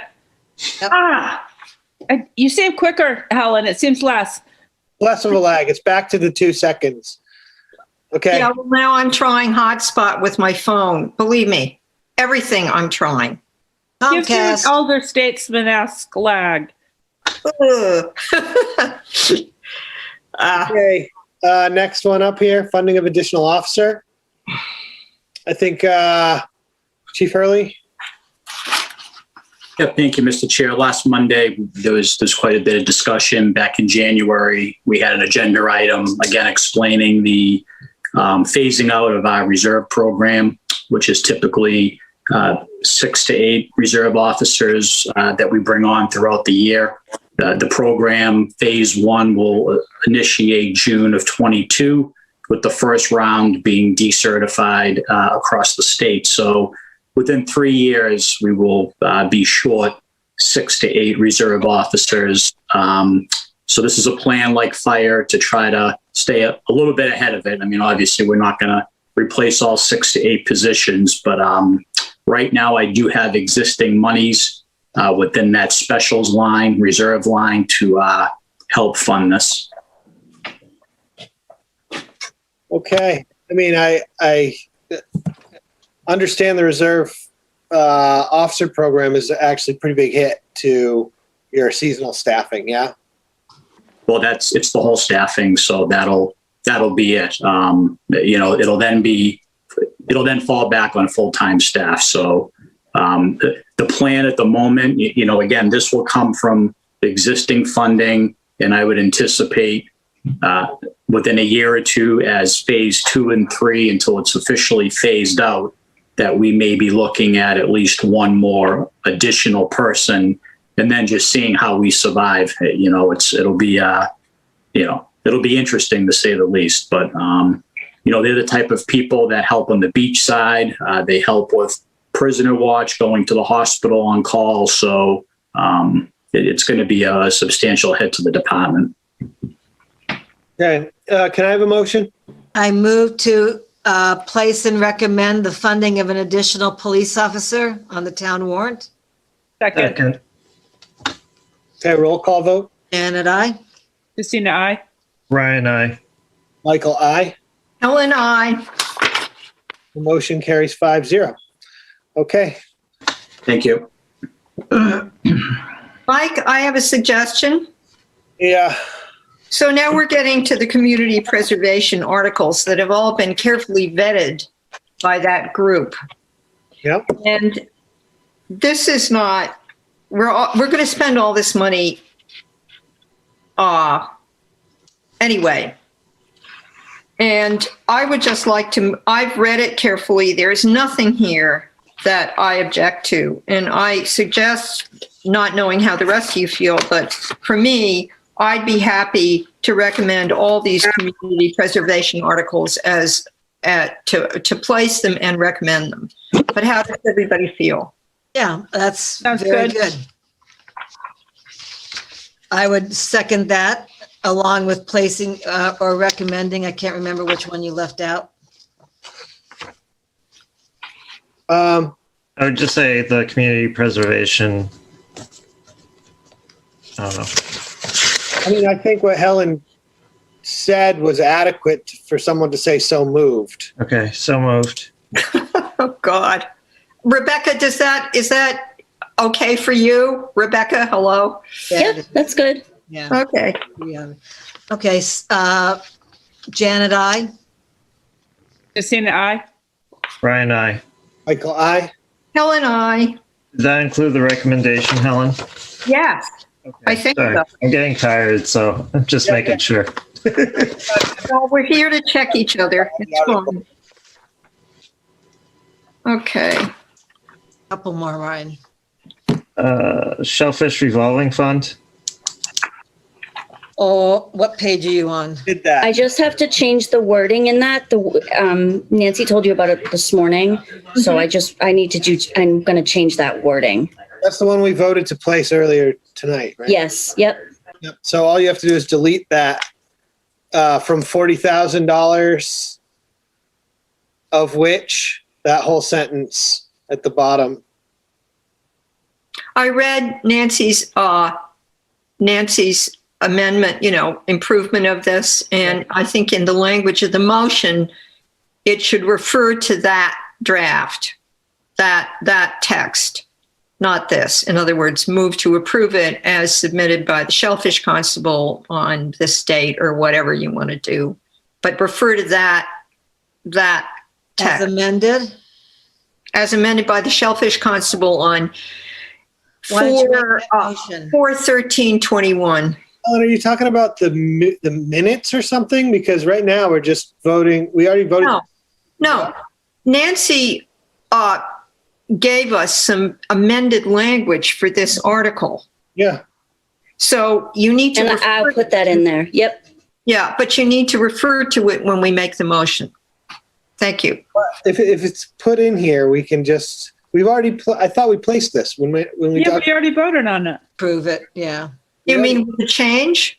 We voted on the amended language to place Earlier today, right? Under the budget, yeah. Nancy? Okay, good. Fine. I'm on automatic here. I don't think we voted to recommend, though. I don't think we did either. So I vote to recommend the amended Shellfish revolving fund spending limit. Second. Roll call vote. Janet, I. Aye. Brian, I. Michael, I. Helen, I. Motion carries 5-0. Okay. Property sale transfer tax. I've provided different options. It'll take us a while to go through them. Well, it's 8:40 right now. We can dig into this if you want, or I would rather tackle the rest of the warrant first and then. Disposition of town property articles. What's going on with this one? We withdrew it, and there was some issues. There was supposed to be a MIPA review done. Has that been done? I doubt it. I think the people who want to buy it are supposed to do it, aren't they? Yep. Here's the thing. They need to update this with us. That's the thing. Hold on a minute. Hold on. So I was at the planning board meeting about this. I've looked into it. Maybe the rest of you haven't. Fair enough.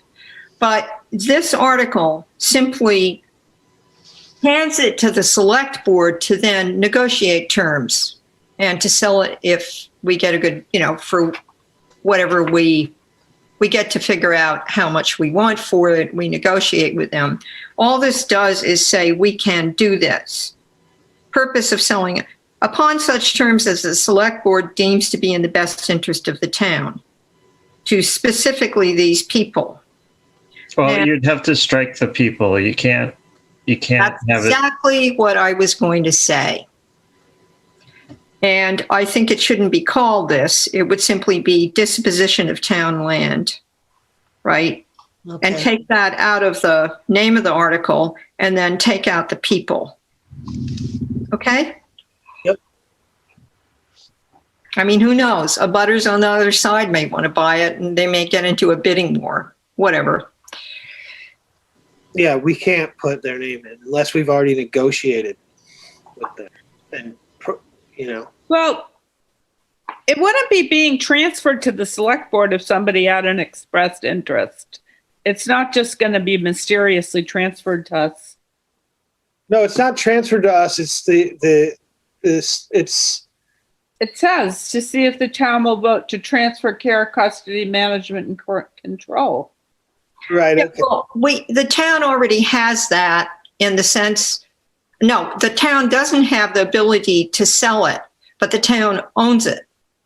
Okay. I'm aware. I read the article. It transfers it from the board or commission having control of it to the select board, and I'm saying that wouldn't be going on if there wasn't a specific reason it was going on. So I'd like a little more information about the whole situation before voting on it.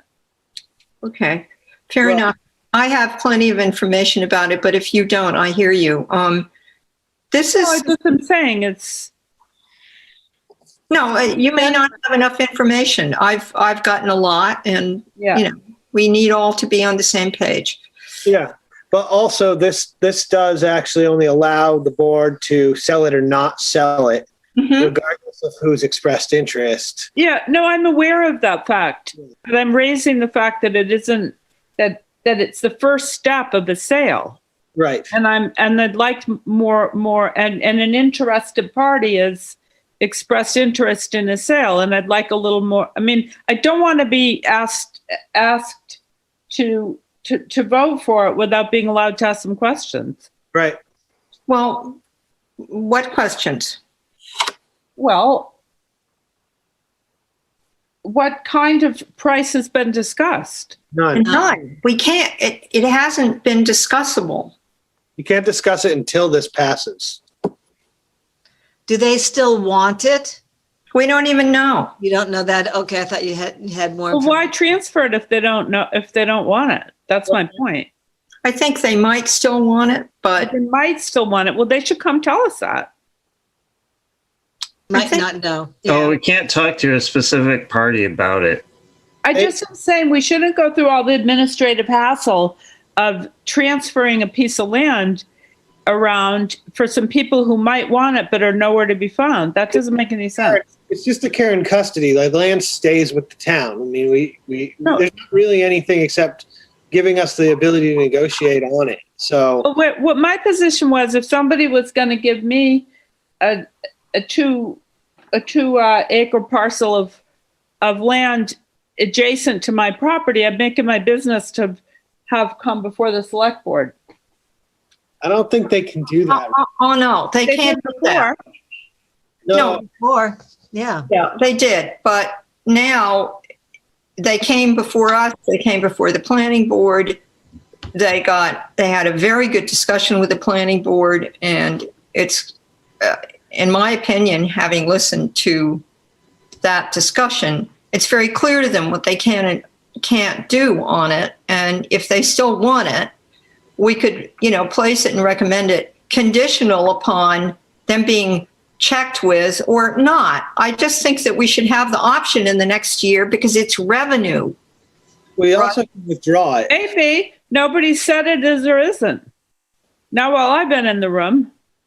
I don't think just selling town property for the sake of generating revenue is necessarily a wise decision in the long run. I agree with you, Ryan. So we need to update this with them, with the planning board. We could use this as a placeholder, but we need to talk to the, So we don't have enough information for this right now. Can we agree that we do remove the names, both from the title of the article and also from the body of the article, please? Definitely, we have I can do that. I can tell you that I did get an email from Jim Nowak asking if he was going to be on the warrant. He didn't give me any more information other than that. Okay, well, that to me seems, I would doubt very much, but who knows if they would change their minds. I would like in the next year for the select board to be able to consider this carefully, whether or not we want to do it. And I would not want them to feel, to have this process dragged out for them if it's not necessary. And I don't see it as necessary. We may look at it closely. We may once we get the option to be able to do this from town meeting, if we do, we can look at the amount and then we can talk about it, right? But we can't do that unless this article passes. So you want it on the warrant? I would like it on the warrant, and all right, then make a motion. I would like a more considered discussion of this matter, not at the 11th hour before the warrant, because it's 2 acres of town-owned land. But it's landlocked. So what? It's still land. So, so I would like to hear from the people and from the planning board what their considerations are, but we can still place it on the warrant, but we don't necessarily have to recommend it. A house lot's 3/4 of an acre.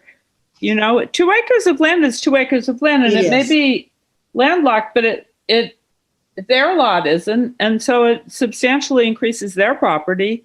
It's property's property. That's the whole idea. We're not being bound to sell it though, or certainly not give it away. So basically this gives you the opportunity to enter into negotiations. That's it. That's all. And you have to, you can't just I don't believe you can just sell it to one person without taking bids. That's gotta be bid, yeah. So you can have a minimum bid set. This gives us the opportunity to look at the land, see if there's anything the town can use it for. If there's other housing opportunities the town could potentially use it for, if there's any way to. Empty land has a value as we continue to be. That's all can be part of the conversation. I'm not discounting any of that. I know, but I just would have preferred to have a conversation about it before we go to town meeting. We can have a conversation before we go to town meeting. Can I tell you guys a little more about it, please? First of all, I think the people here, we need to have all the information, the planning board. I know that MISA is involved. I think we need to hear from the people who are requesting this if they still want it. And you've had the opportunity and we were going to move on. So yeah, I would actually prefer to actually transfer this into the care and custody of the select board, even just to see what the potential of the property is and what we can do with it. I mean, the town has the ability to cure access issues sometimes. Not in a subdivision. There'd have to be an easement through somebody's property for this lot. Now, I'm all for everybody getting as much information as possible. What I recommend is go to that planning board meeting and you will find out everything you want to know about it.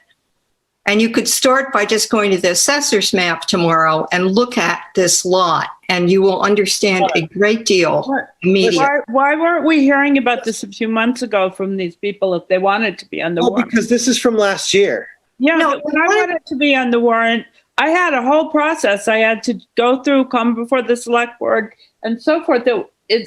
I'm sorry. Well, Mr. Chairman, if I may, Becky Slick and I can research what the process is and get something back to you and contact these property owners to see what their interest is. Because there's a process. If it's worth over $35,000, it might have to go out to bid.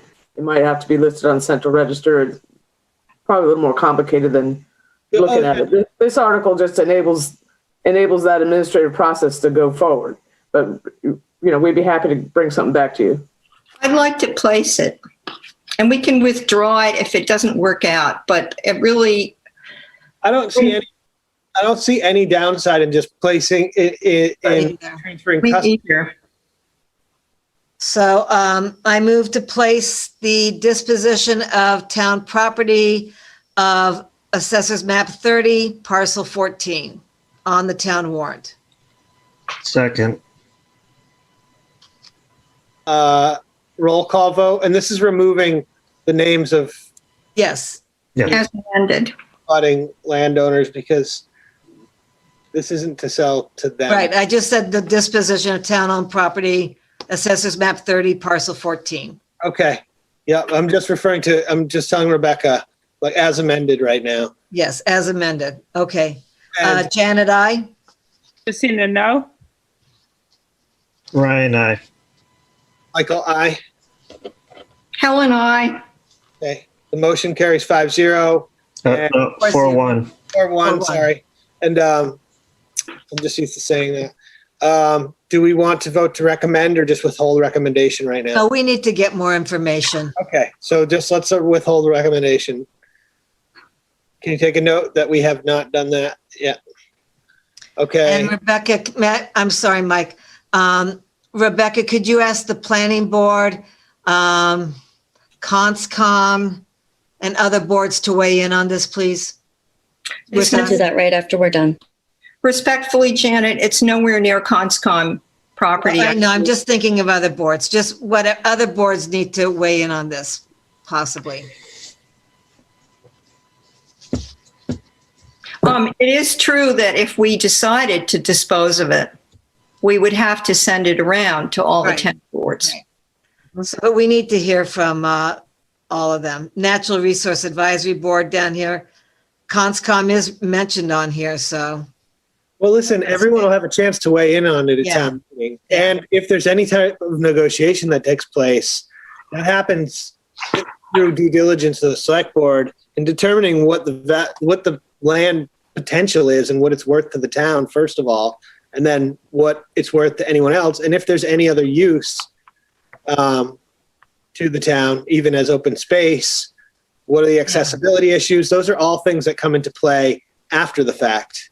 And the original objectives of the petitioners, now that with the ADU law potentially changing, they want to build a house for their adult children. They can do that without gaining 2 acres of town land. There's a lot of complications. Yeah, that's it. We have to update this. We have to. It was thoroughly discussed at the planning board, but I agree with you. You need to know as well as me. Okay, so I agree with that. You know what, guys? I just want to say one thing through you, Mike, to Rebecca. At the Shellfish Committee meeting, there's some recommendations that need to be requested for the Curley Report article, you know, the one about the study. You got to stay on topic here. Okay. Can I deliver that information to Rebecca afterwards? Yeah, you can always deliver information to Rebecca. Yeah. Okay. Thank you. Well, Rebecca, has something to say about that. Okay. Let's just stay on point here. We're doing pretty good. Okay. Now I got to talk about this next one. Okay. So you all got what I sent you about this back and forth process for accepting a town way, right? Mm-hmm.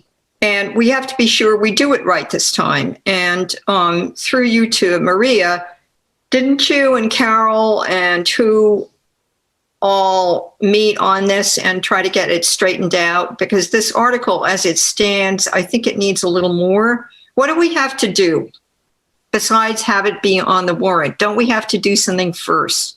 Do we send it to, doesn't the select board have to approve the idea of sending it to town meeting? And does this cover that if we do that during this meeting? It would seem to me it would, but what do you know? It does. And there was a whole checklist of things that we went over with them. The final draft of that letter and the addresses to whom it, the letter that's going out got approved today. So those are going out tomorrow. But there's a whole checklist that was devised when this started last year. Some of the items on it are already covered. Carol Ridley and I and KP Law met on this, I don't know, a week or two within the last couple of weeks. So yeah, we're on track with this. So it's got to go to the planning commission. I copied it all to you, what I put together about it from Mass General Law. And then Maria, didn't you, or Rebecca and Maria, didn't you send the KP Law checklist to all of us? Or not? Sure I did, but we can send it again. Yeah, because KP was going to actually go back and add dates to it to make sure we had dates. And I haven't received the version with dates, but we're still on track. We have the number of days and all of that stuff. Okay, good. And that we all need to be really aware of it because of what happened last year. Thank you. Okay, so can we? I have questions.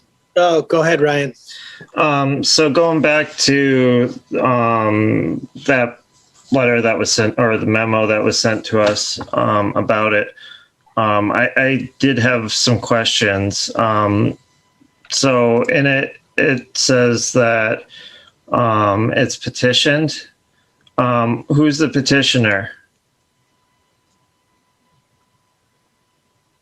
Huh? From KP Law, it says that it's petitioned. We petition town meeting, don't we? I'm not looking at No. KP The Law. select board has the ability to lay out a public way without a petition. A petition, the other option is if it's a private party can petition the select board to lay out or adopt an area as a public way. So I was confused why it's petitioned because It's petitioned. no, it's petitioned.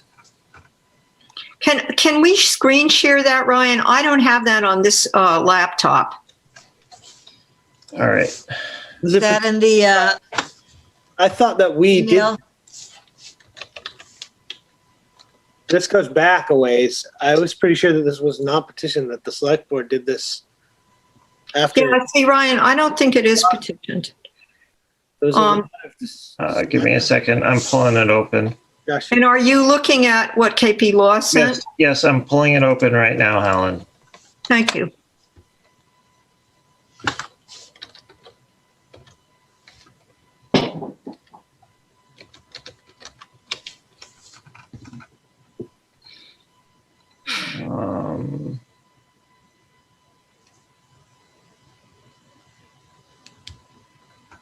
One second. All right, I'll share it. Share screen. Screen 2. Share.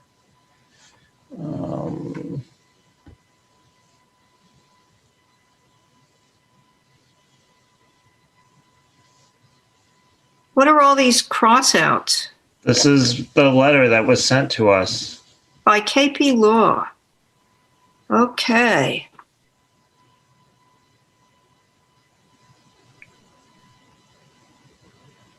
So, okay, I'm looking for the petitioned language Yeah, here. I'm reading it now too.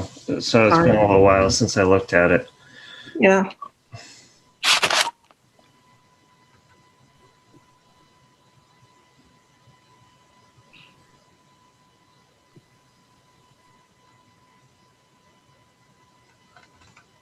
Okay, yeah.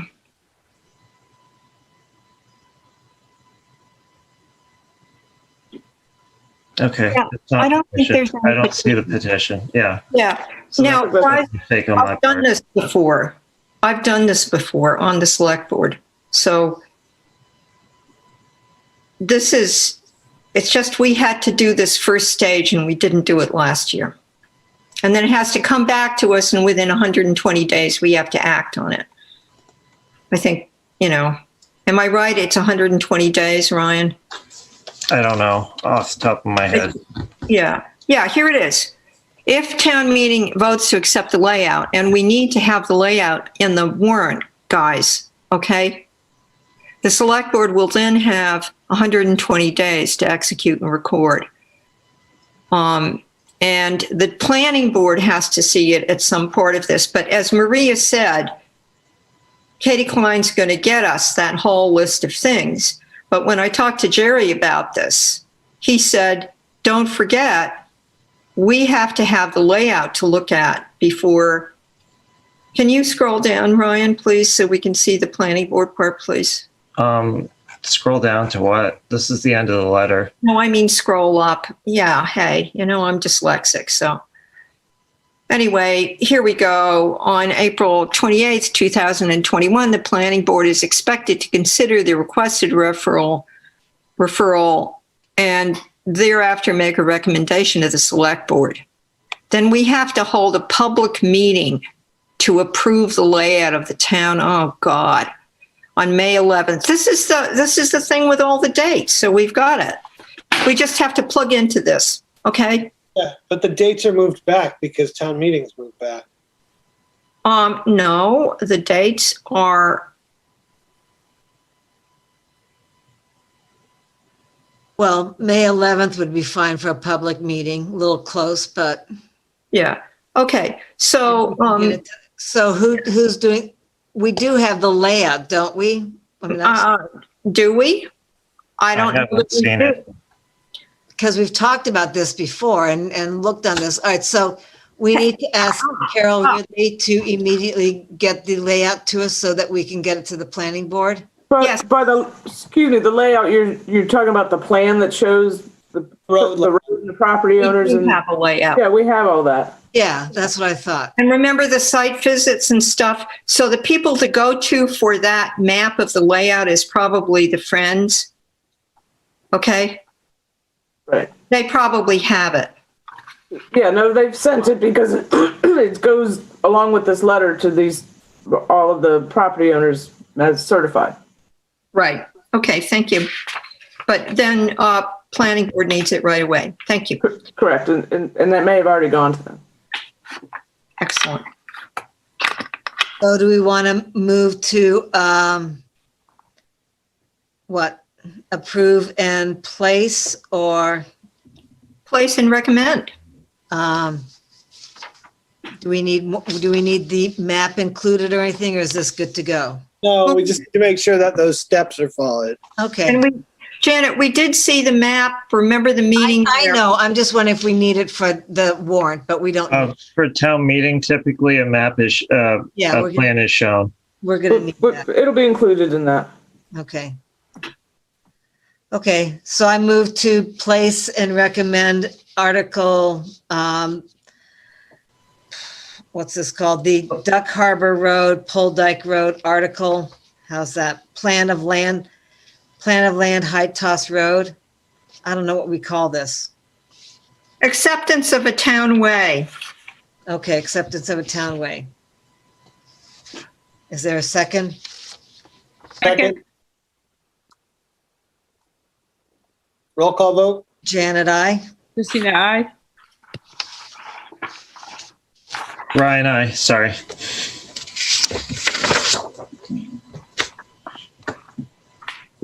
Helen? Oh, Helen, no, Mike didn't vote yet. Oh, I'm triggered by Mike.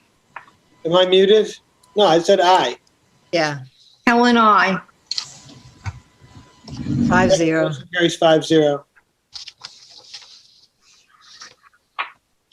Okay, where are we now?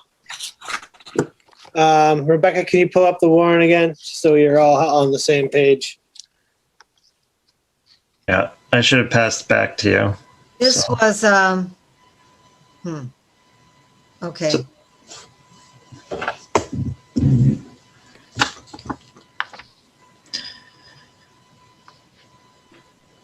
So for this one, to correct it, we did not approve. We voted not to insert or recommend these parcels, map 20, parcel 80, 82, or 239 on Indian Neck. The ones we actually voted on are map 30, parcel 186, and map 42, parcel 137. They are entirely Can you marsh. tell me what the second map was? Yeah, map 42, parcel 137. I confirmed this with Bruce Herder before the meeting. They are parcels on Blackfish Creek and Fresh Brook. They are entirely marsh. There is no upland attached to them whatsoever, if that makes it clearer. We should make sure the acreage is correct on there. Yeah, I don't know what the acreage is. I would have to look it up. I can look it up if you want me to, or Just put a red line in there that says need acreage, Rebecca. And maybe we should hold off on, we've already placed it though. Yeah. And the person to contact is, of course, Nancy Vale. Or Bruce Herder, because he probably already has it. Yeah, I think so. yeah, I mean, I can pull up the acreage if you want right now. So Well, No. it's up to you, Ryan. You can do it later. No, yeah, and we'll need to include the map. I mean, does everyone remember when we discussed this? Yes. Yeah, so, And we saw maps then, and it was a good job, yeah. in my opinion. And we need recommendations from Okay, this Shelter one we just Committee. voted on, Natural Resource Advisory Board, right? Yeah. Yeah, and the CONSCOM. And and the SAB. Okay. Scroll down a little bit. Natural Resource Advisory Board, we just approved that at 50,000 rather than 25. You sure it's the same article? Because this says approved February 23rd, 2021. Yeah, the other one should be down on the bottom. Oh, yeah, you're Scroll right, down. you're right. Different article. So are we just voting to recommend this article or not? Yes. Okay. I move to recommend Natural Resource Advisory Board's request as printed in our packet. Sorry. Second? Roll call vote? As amended, Ryan. There's an amendment. Okay, I'm sorry. Forgive me. Different article, Helen. It's a different article. So what is this article called? It doesn't have a name.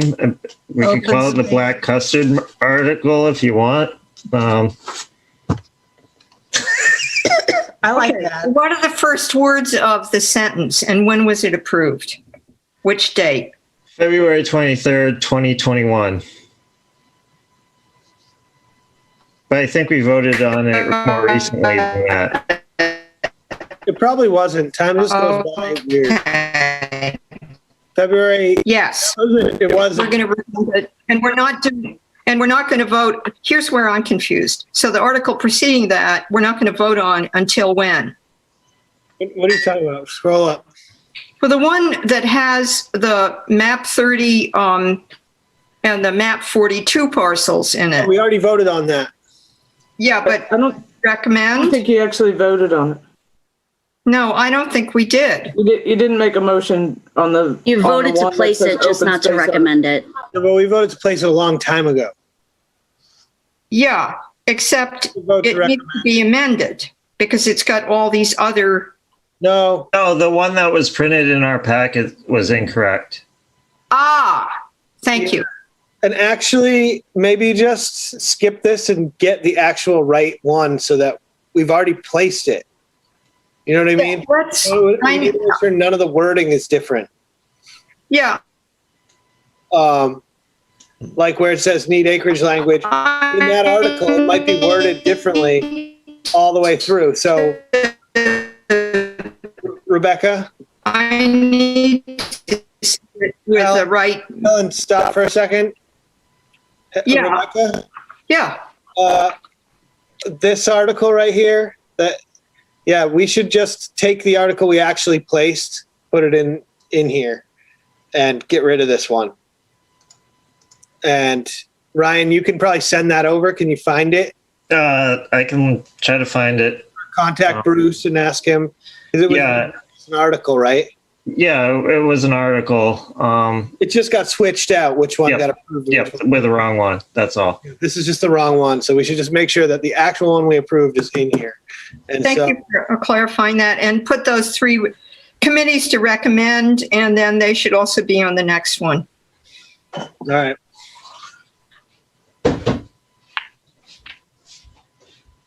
Okay, the Natural Resource Advisory Black Custard article.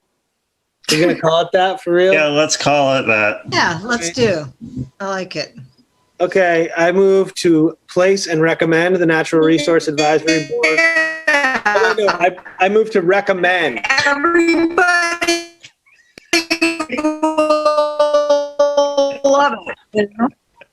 You know who that is, Rebecca? Okay. We're going to start breakdancing soon. I move to recommend the Natural Resource Advisory Board Black Custard article. Second. Okay, roll call vote. Janet, I. Christina, I. Ryan, I. Michael, aye. Motion carries 5-0. That one's already placed. Can you make sure we actually place that? Rebecca? Yes. I think we did. Overhand. Okay. Actually, should we just make sure? Are you guys 100% sure we voted to place that article? No, I'm not. Okay, I move to place the Natural Resource Advisory Board Black Custom article. Second. Janet, Roll call I. vote. Tina, I. Ryan, I. Michael, aye. Christina, are you there? Helen? Oh, she's on mute right now because of the. Christina, did you vote? Yes, she did. Okay. Don't we just want to we recommended this and we're placing it, right? Yeah. We already recommended. Yeah, I just don't know if we actually placed it, so I just made the motion Okay. to place it again. Okay, I got it. So what I'll do, Michael, so what I do next is, now that you've voted to place them, do I put numbers beside them once you guys are all done and then send it to you so you can approve it? We would get this back and then we sort of put them in whatever order we want. But yeah, you'd put it in a rough order and place them. Okay, I'll do that tomorrow morning and then send it out to all of you so that you at least have it for your warrant meeting. Yeah, and there'll be stuff that comes back to us and Okay. stuff still coming in. And at some point we determine what is placed where. Okay. Actually, the town administrator usually does that. Right, the town administrator usually does that, yeah. It brings Okay. it- I know Chief Polly helped me where his articles go and where the police chief goes, so I'll just follow that. Okay, Helen. Go ahead, Helen, you're muted. You're muted. Rebecca, last year and the previous years, you'll see that they're categorized in ways that are very useful, and you should just plug into that. Okay. Look at all the different categories, and sort them out in that way. Zoning bylaws, et cetera, et cetera.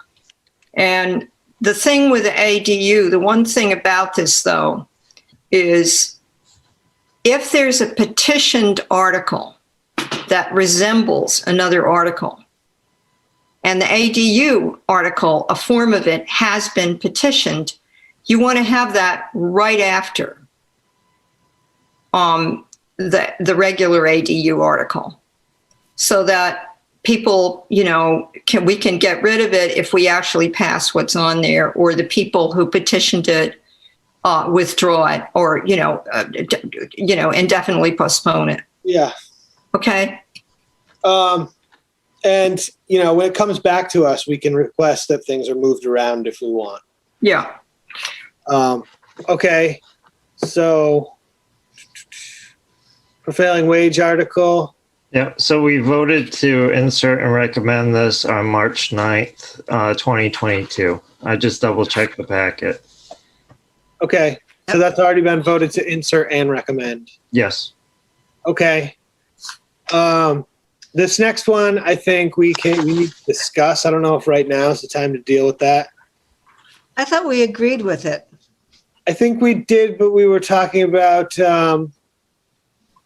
actually, I think the only thing was whether the structure of it, right? Yeah. Like it says, the select board shall appoint 2 members for whatever. No, I think that was fine. We must have, maybe we. I think we agreed. I'm obviously fine placing it.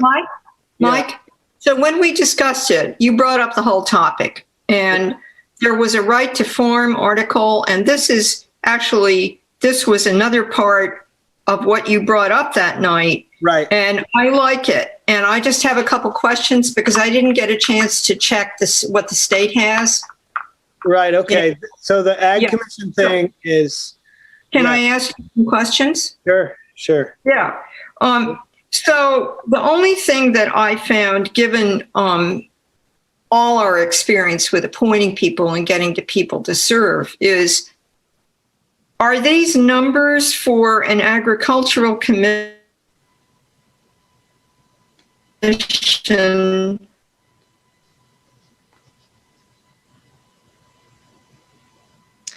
Oh, You're breaking up, Helen, or you're not. We're not hearing you. Oh, damn. Okay. Did you get this language from the state for the number of people on it? Yes. Yeah. Okay. So I'm sort of remembering that because, you know, it is a problem having 3 people who were farmers acting on a municipal committee who constantly will have to come to us to get dispensation. No, Helen, it's advisory. They have no authority. They don't need dispensation to advise.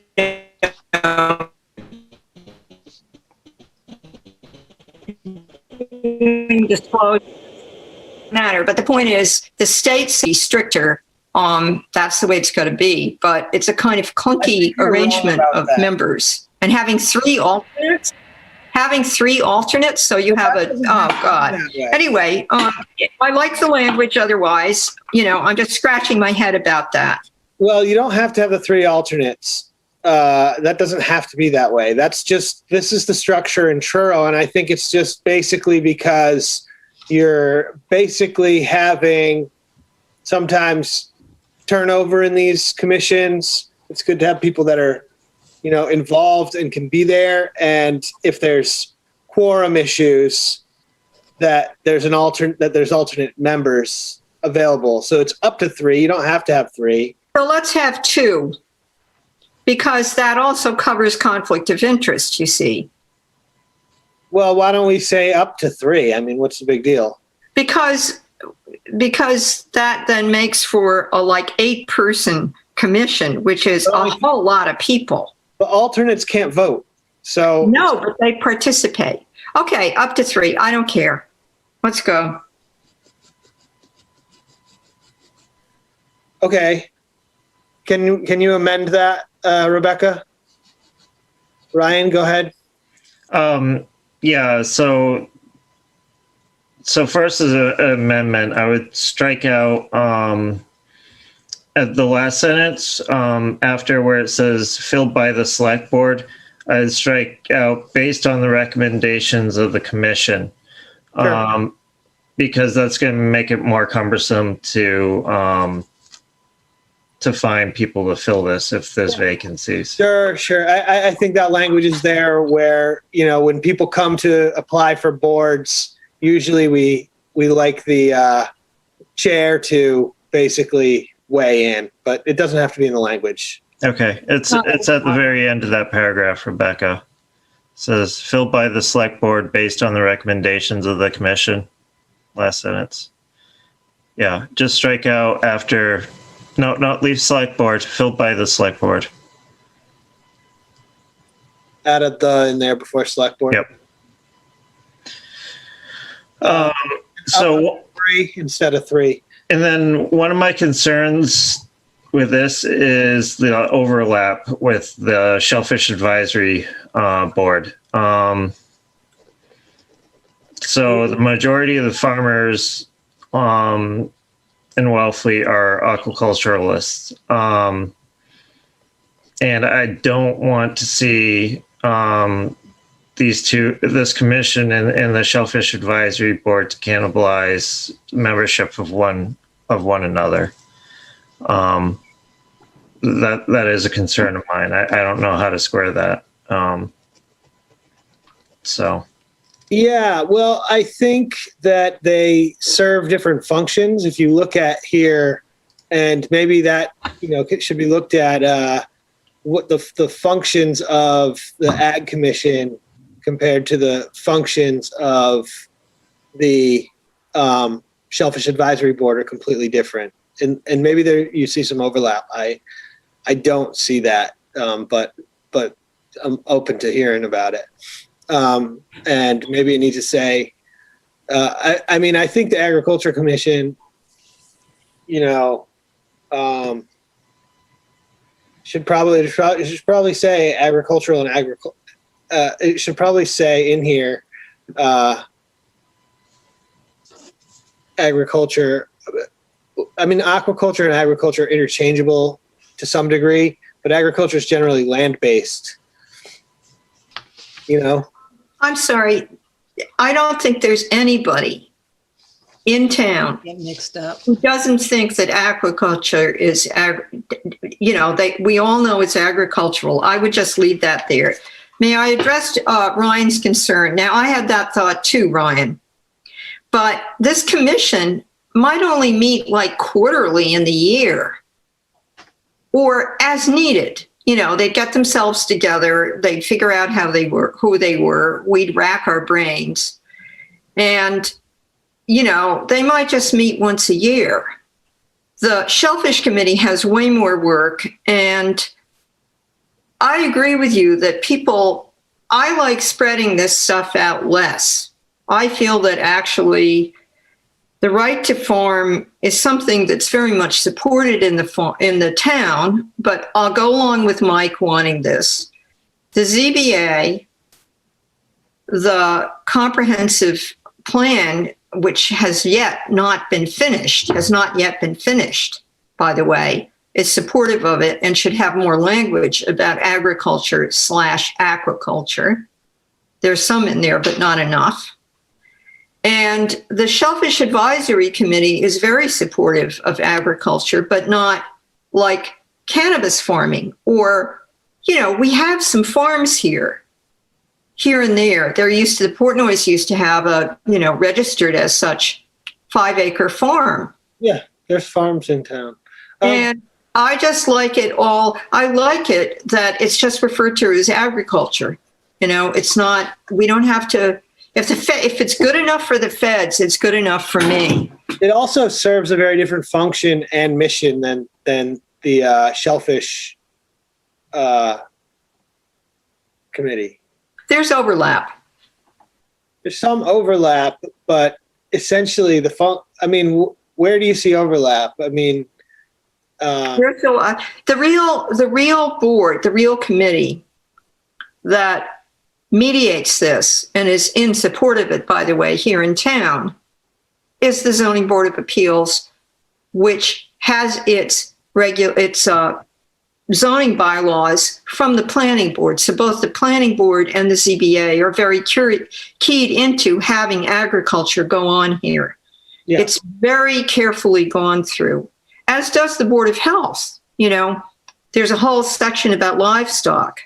So, we have support. If you think this commission is a good idea and is needed, I think it's extra, but whatever. The agricultural commissions and right to farm declarations go in conjunction with each other. And they typically do. Like there's other aquaculture towns that have shellfish advisory boards and agricultural commissions, including Truro. Truro has a shellfish advisory board and a agricultural commission. I don't see the overlap. What agriculture commission does is much more of a facilitator and encouragement and pursuit, whereas the shellfish advisory board is regulatory advisory mostly. Nancy's got her hand up. I'm going to call on Nancy. Thank you. Yep. So I think it would be great if, Mike, you would come to Shellfish Advisory and just talk about this. They're working on their agenda for the 21st, and all the town meeting warrant articles are, the ones that they need to weigh in on, like the open space committee things, are on there. And I think it would be great if you could come and talk to them about it and just kind of. Sure. Yeah, I'd be happy to. Because I think that might clear up some of the differences and similarities. I do, I like Ryan, I saw perhaps some potential overlap, especially when it says like acting as mediators, advocates, educators, and/or negotiators in an advisory capacity on farming issues. And if you said on aquaculture issues, then I wonder about that. So I think if you could come to that meeting, it's on Wednesday at 6:30. That part as land-based agriculture, if you felt like it was going to be, sort of too much overlap. There's much more land-based agricultural issues that arise generally. I would think that a agricultural commission would be able to sort of act as sort of mediator between potentially upland owner and farmer, where the Shellfish Advisory Board wouldn't necessarily take that role. These are more like mediators, advocates, educators on sort of issues that arise that I see as different. But maybe there is overlap that I'm not really seeing. But I feel like Shellfish Advisory Board general role is like advising the select board on policy matters. I think. Right, but say the Ag Commission. Yeah. You know, there could be like a whole group of people in the Ag Commission that want one certain thing, and then I don't know. I agree with Ryan. So maybe if you could come to them and we could really look at it closer. For now, let's leave this alone for now, and I can bring this to Shellfish Advisory Board, and maybe it just makes sense to leave most of this stuff as land-based agriculture for the Agricultural Commission, and some of it like facilitators for encouraging the pursuit of agriculture and aquaculture. That seems like something that would be beneficial without overlapping, you know? But yeah, let's just leave it alone for now. Mike? Yeah. Through you to Rebecca, if and when this gets placed, it needs to go to the planning board, the ZBA, and the Shellfish Advisory Board for recommendations. I'm just trying to do this as we go along. I'm just going to say quickly that the Shellfish Advisory will take this up at its meeting on Wednesday, as you're suggesting, Helen. But I think it would be good if Mike could come and discuss it. Yeah. The other thing is, you know, in Truro, there are 4 cannabis farms. You know, there's a consortium of 5, and one of them is here, and 4 of them are in Truro. They have more actual registered as such farms. I'm not saying we don't need it. I'm just putting that out there. Yeah, okay. Okay. Yeah, okay. So let's leave this alone and move on for now and not act on it right now until we get that language ironed out.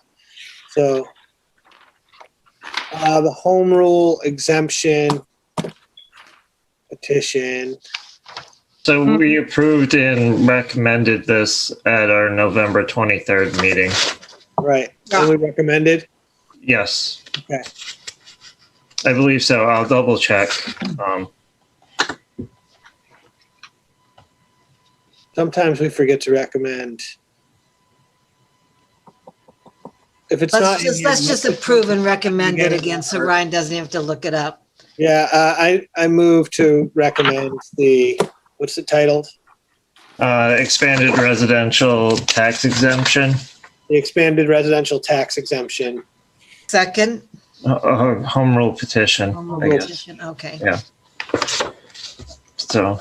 Second, the roll call vote. Janet, aye. Oh, I've totally. Aye. Brian, aye. Michael, aye. Helen, aye. Okay, motion carries 5-0. Okay, so at this point, we're 3.5 hours into the meeting. I'd like to take a poll of the board on where they think we should go right now. Should we continue? We only have 2 more things, guys. I don't know. I didn't look down, but yeah. Okay. Yeah, let's just get there. If we could go through them quickly. I didn't look to see where we really were at. I'm just following along on this. Yeah, and one of them we're just going to mention, and then I'll explain to you, but we're not going to spend time on it. So the HAPIC law I don't want to deal with right now. Yeah. Okay. And are we going to have an article about the Blakely? We already approved that. We took We it out already of order. did that. That was that thing. Yeah. Yes. Okay.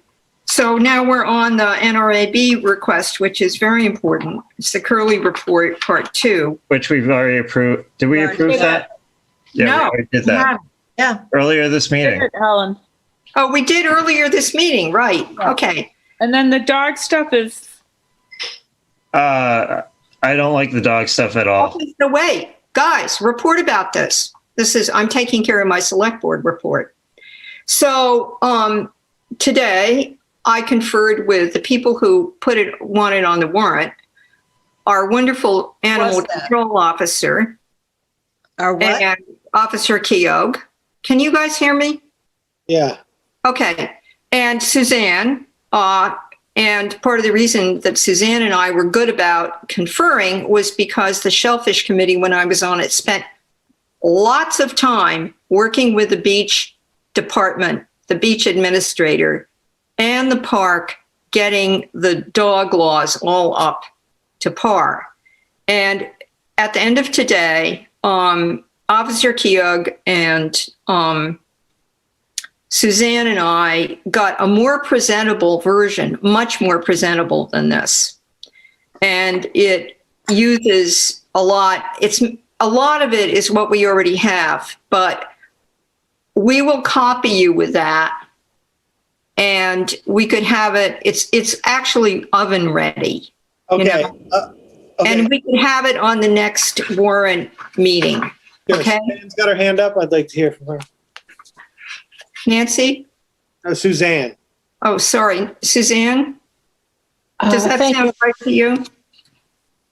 In part, yes. I would urge that you just put this in as a placeholder. Yeah. And I wasn't aware that Helen was in charge of the language on these articles, but if she is, I would certainly defer to her and turn it completely over to her. I'm not in charge. I am working collaboratively with you and Officer Keogh, and a lot of what I did today was like basically just structural housekeeping. Well, I haven't had a chance to see what you sent me after hours today, and I am also anxious to point out to you that it's Officer Keogh. There's no GH sound pronounced his name. That Keogh. And yeah, so can we just placehold this and look at the more presentable version later? Fine. Mike? Yes, move on. Ryan, do you have something to say? No, if we're not going to discuss it right now, I don't want to Not discuss it. discuss it right now. It's already. Well, we're done. Okay, so we're done with that. So I think we have time let's do the minutes. And the town administrator's report. And a select board report. It's like, Well, I would move that we don't need to do a select board's report unless people really want that we could move on and future concerns, because we know what the future concerns are, and correspondence and vacancy reports. Yeah, I think we can skip all those things, but if somebody has a report, then they can make the report. Why don't we do select board reports right now? Mike? Yeah. One thing more about the warrant, and this is through you to Maria also.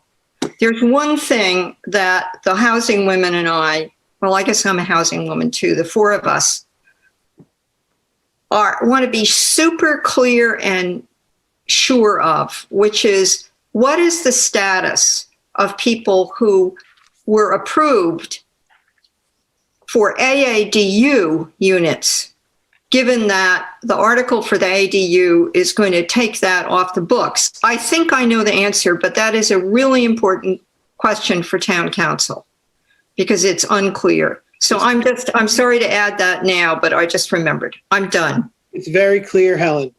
Not exactly. No. The people who are in AADU units. We're not talking about it now anyways, but we can discuss that at some time, but it's pretty clear to me. Okay. You have your hand up still, Ryan?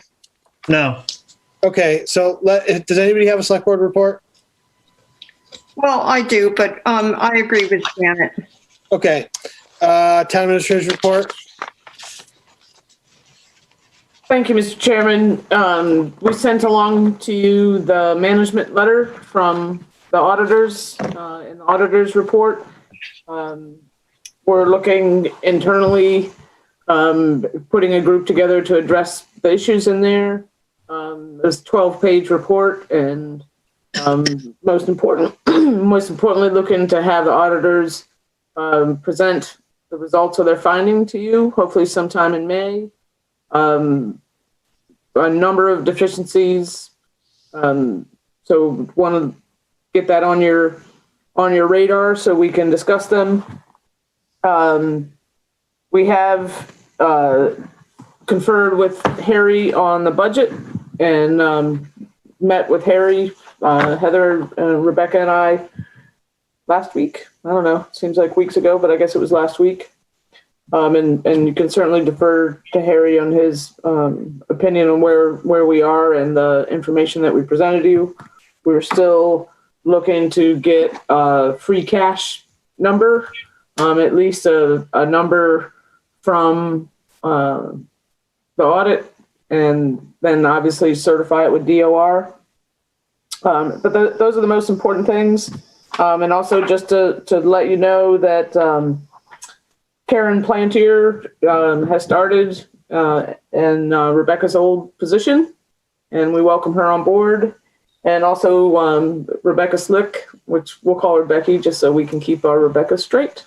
Your new assistant town administrator started on April 1st and has been making the rounds to department heads and looking at planning issues and purchasing issues and things of that nature. And, when we have a little bit more time, I'd love for her to be able to introduce herself and so that you get a chance to meet her in person. So, and that's all I really have. The rest of the report speaks for itself. Oh, Can you get your hand up? Mike? I do, yeah. Ryan? So how do we have a timeline on how long it will take, an estimated timeline for how long it's going to take for the town to sort out its finances? If Heather's still on, I want her to chime in on that, because some of them are actually, changes that have to be actually made in the Vadar system, and some of them are some pretty heavy duty policy changes. Heather, if you're there, if you're able to speak to that, that would be helpful. Sure. Good evening. The items noted in the 12 pages of management comments, certainly the vast majority of them didn't occur overnight, and it will not be an overnight fix to correct them. I mean, everything from the chart of accounts being insufficient to support the town's needs from a financial perspective to the actual system that runs them. And then, of course, all of the policies and procedures that really govern how finances are spent, people are paid. They all require some type of review and overhaul. So, I mean, we're talking an extended amount of time to fix all of that. So from reading it, I would estimate probably 2 years. Does that sound about right? My estimate was anywhere between 2 to 3 year strategy mitigation period. Okay. So at this point, I really think it would behoove the select board to commission a paid agent. But that's all I'll say on that for right now. Thank you.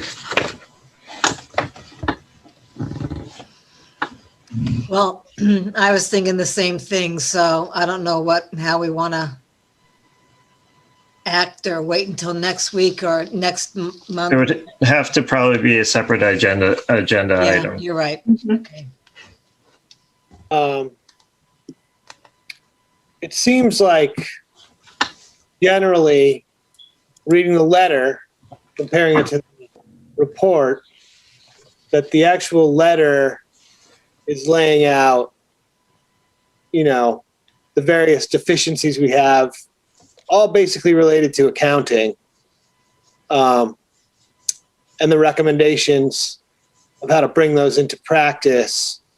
It's hard to tell the extent of each of these issues in this report, I guess, from the outside. Like reading the town administrator's report, I found very alarming. And then when I read the management report, it sort of seemed more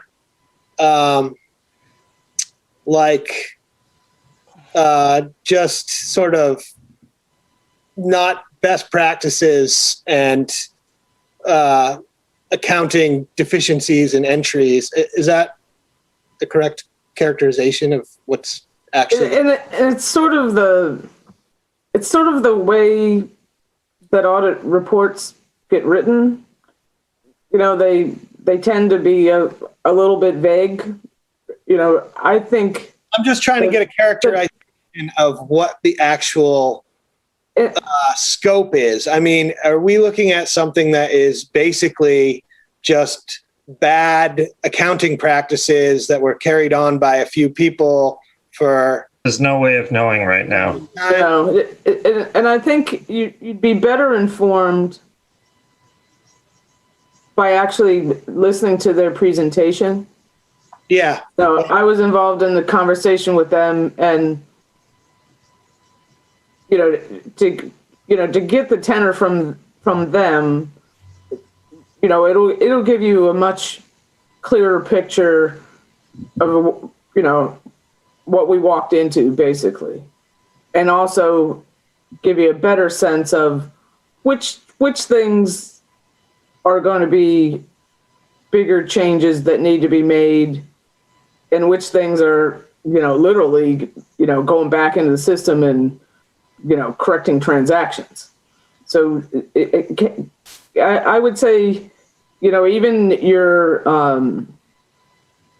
thoughts on whether you thought there needed to be something further investigating, I would encourage you to be more informed after having met with them, because that'll give you a much better sense of which ones of those comments are much more in depth and which ones are things that are policies that can get put in place, and how collective bargaining agreements have been abided by or not, and some of those issues. So getting that, obviously we got to get through these budget issues, but getting that on your radar and having hearing that presentation from them, I think will give you a much better sense of where we are right now. Excuse me, what is the presentation on? I mean, how do we access it? It's not till May. It will be for the auditors to come before the Board of Selectmen to go over the management letter, essentially. Okay. Yeah. And when is that going to happen? May. It says in this report. Okay. We were figuring May. We got to get this budget done. Yeah, and normally this happens every year, and I love it. I love that document, and I also love that meeting, and it does make it simpler. But I want to just comment on something here which really caught my eye in the report, which sounds like a really good idea considering this transition that we are going to go through, which is the second to last bullet, which is the creation of an internal finance solutions committee. And that sounds like a really good idea. And, it's going to have department heads, and it's going to bring people into the fold of understanding better the dysfunction that we've had, which has been going on through at least 3 or 4 town administrators. And, financial structure in town has kind of compounded it. So this is a Pandora's box, and we need to open it, and we need to sort through it and get rid of what we don't want. And it's going to be very hard on the administration, and I think we can do it. I mean, I think you can do it. What do I mean? We can do it. I think you can do it. We can do it. Our Heather and I's approach is collaborative efforts, working with not just the department heads, but their actual administrative staff that are actually doing some of this work. In some cases, you got things that are being done 3 times, or more, from cases like payroll. Every time somebody enters a number into the system is an opportunity for an error or an opportunity for interpretation. So, working with a team of people to look at things that apply to them is a good use of everybody's time. So people also understand why the deficiency exists and what the changes need to be made. But hearing from the auditors, I think, will inform you much more than the sort of high level discussion that they take on when they write those letters. And also note that last year you didn't get a management letter. You didn't get a management letter. Your audit did not come with a list of recommendations or deficiencies. There was really basically just a financial report. There was no management letter that came with it. Has that been confirmed with the auditors? It has indeed. In fact, we emailed to you the last several years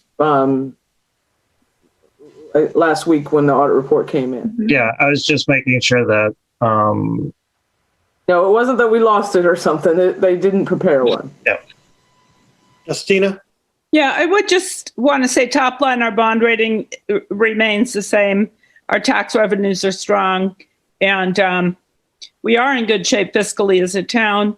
And we do have the option, as I've been recommended in the beginning, to bring in an outside accounting firm, and the outside accounting resources that may assist our accounting department. So I think overall we are in good shape. I think some of the problems need manpower to correct, but the town's fiscal health is strong. So I think it's important to not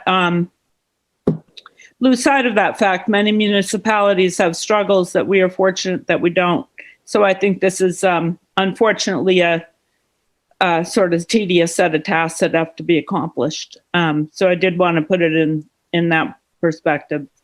And thank Heather and Maria and all those who have been working on this issue. It hasn't been fun. Yeah. I mean, clearly it's going to take a long time to unwind. I was definitely more alarmed by the town administrator's report than actually reading the letter about the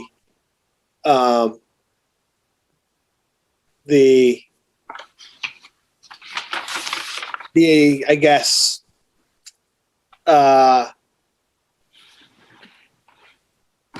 scope of the scope of the issues, like commingling funds, non-standardized payroll cycles. I don't think, no, they're extensive issues. No, bookkeeping, tedious bookkeeping, things that have to get straightened out. It's more than just tedious work. It's a mountain of work. It's a lot of policy work. There's external resources to contract with if we simply don't have the manpower. But amidst the hand-wringing there, we are a fiscally sound town with a good bond rating with healthy tax revenues. There was no hint of embezzlement or lost funds. And it is important to remember those things. And we're going to get the manpower to fix this problem and move on.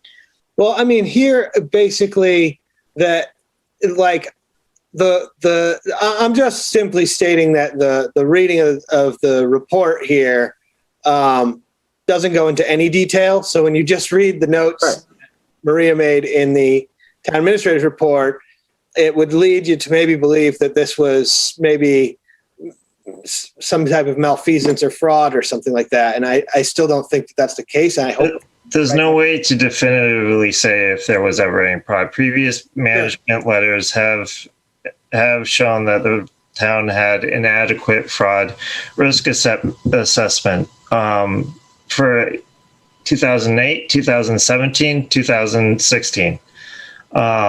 These issues are longstanding, and the audit report of this year is by far, is quite serious. You should not downplay the extent of the issues.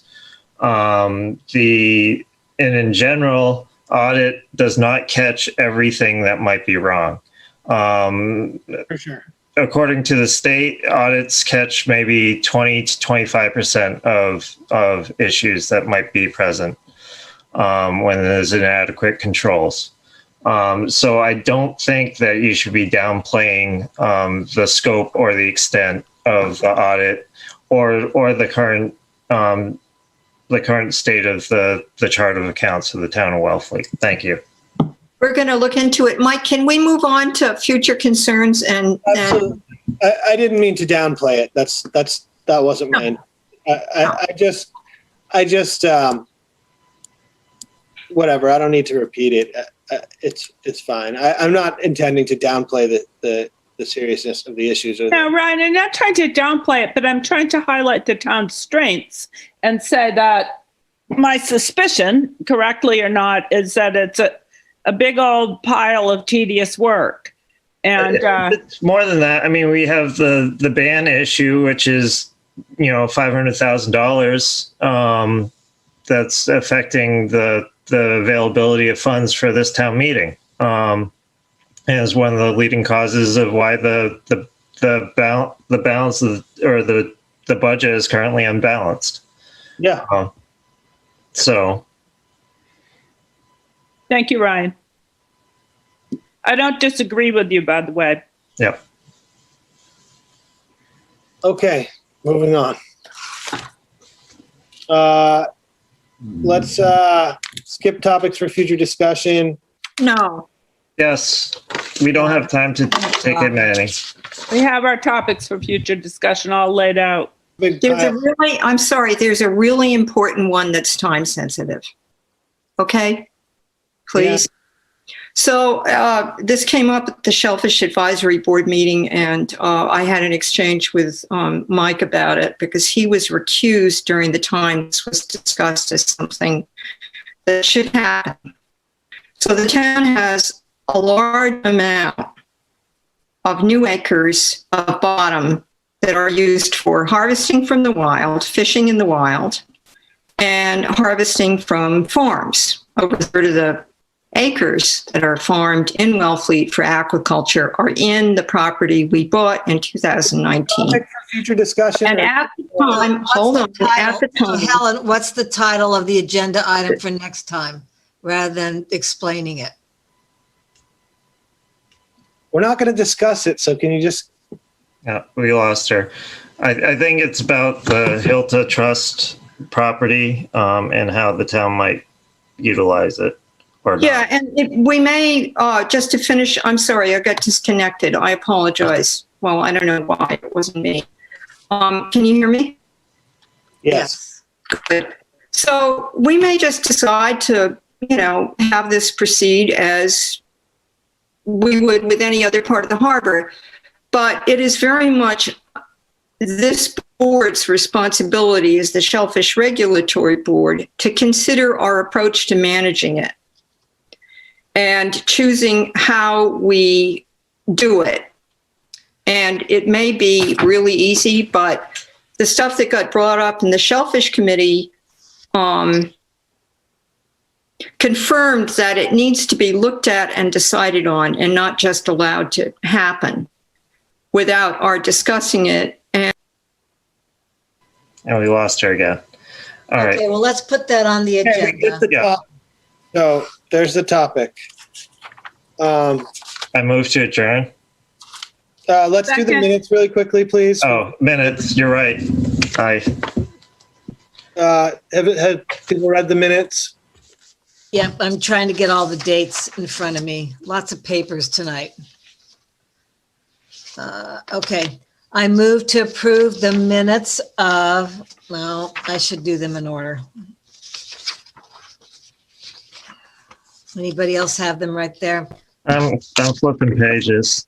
Yep, I move to approve the minutes of March 23rd, 2021. We'll start with that. Okay. Second.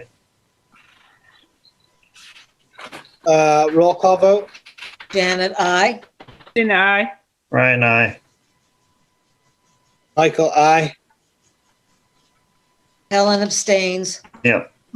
I move to approve the minutes of March 9th, 2022 or 21 as printed in draft. Second. Gotta get your ahead.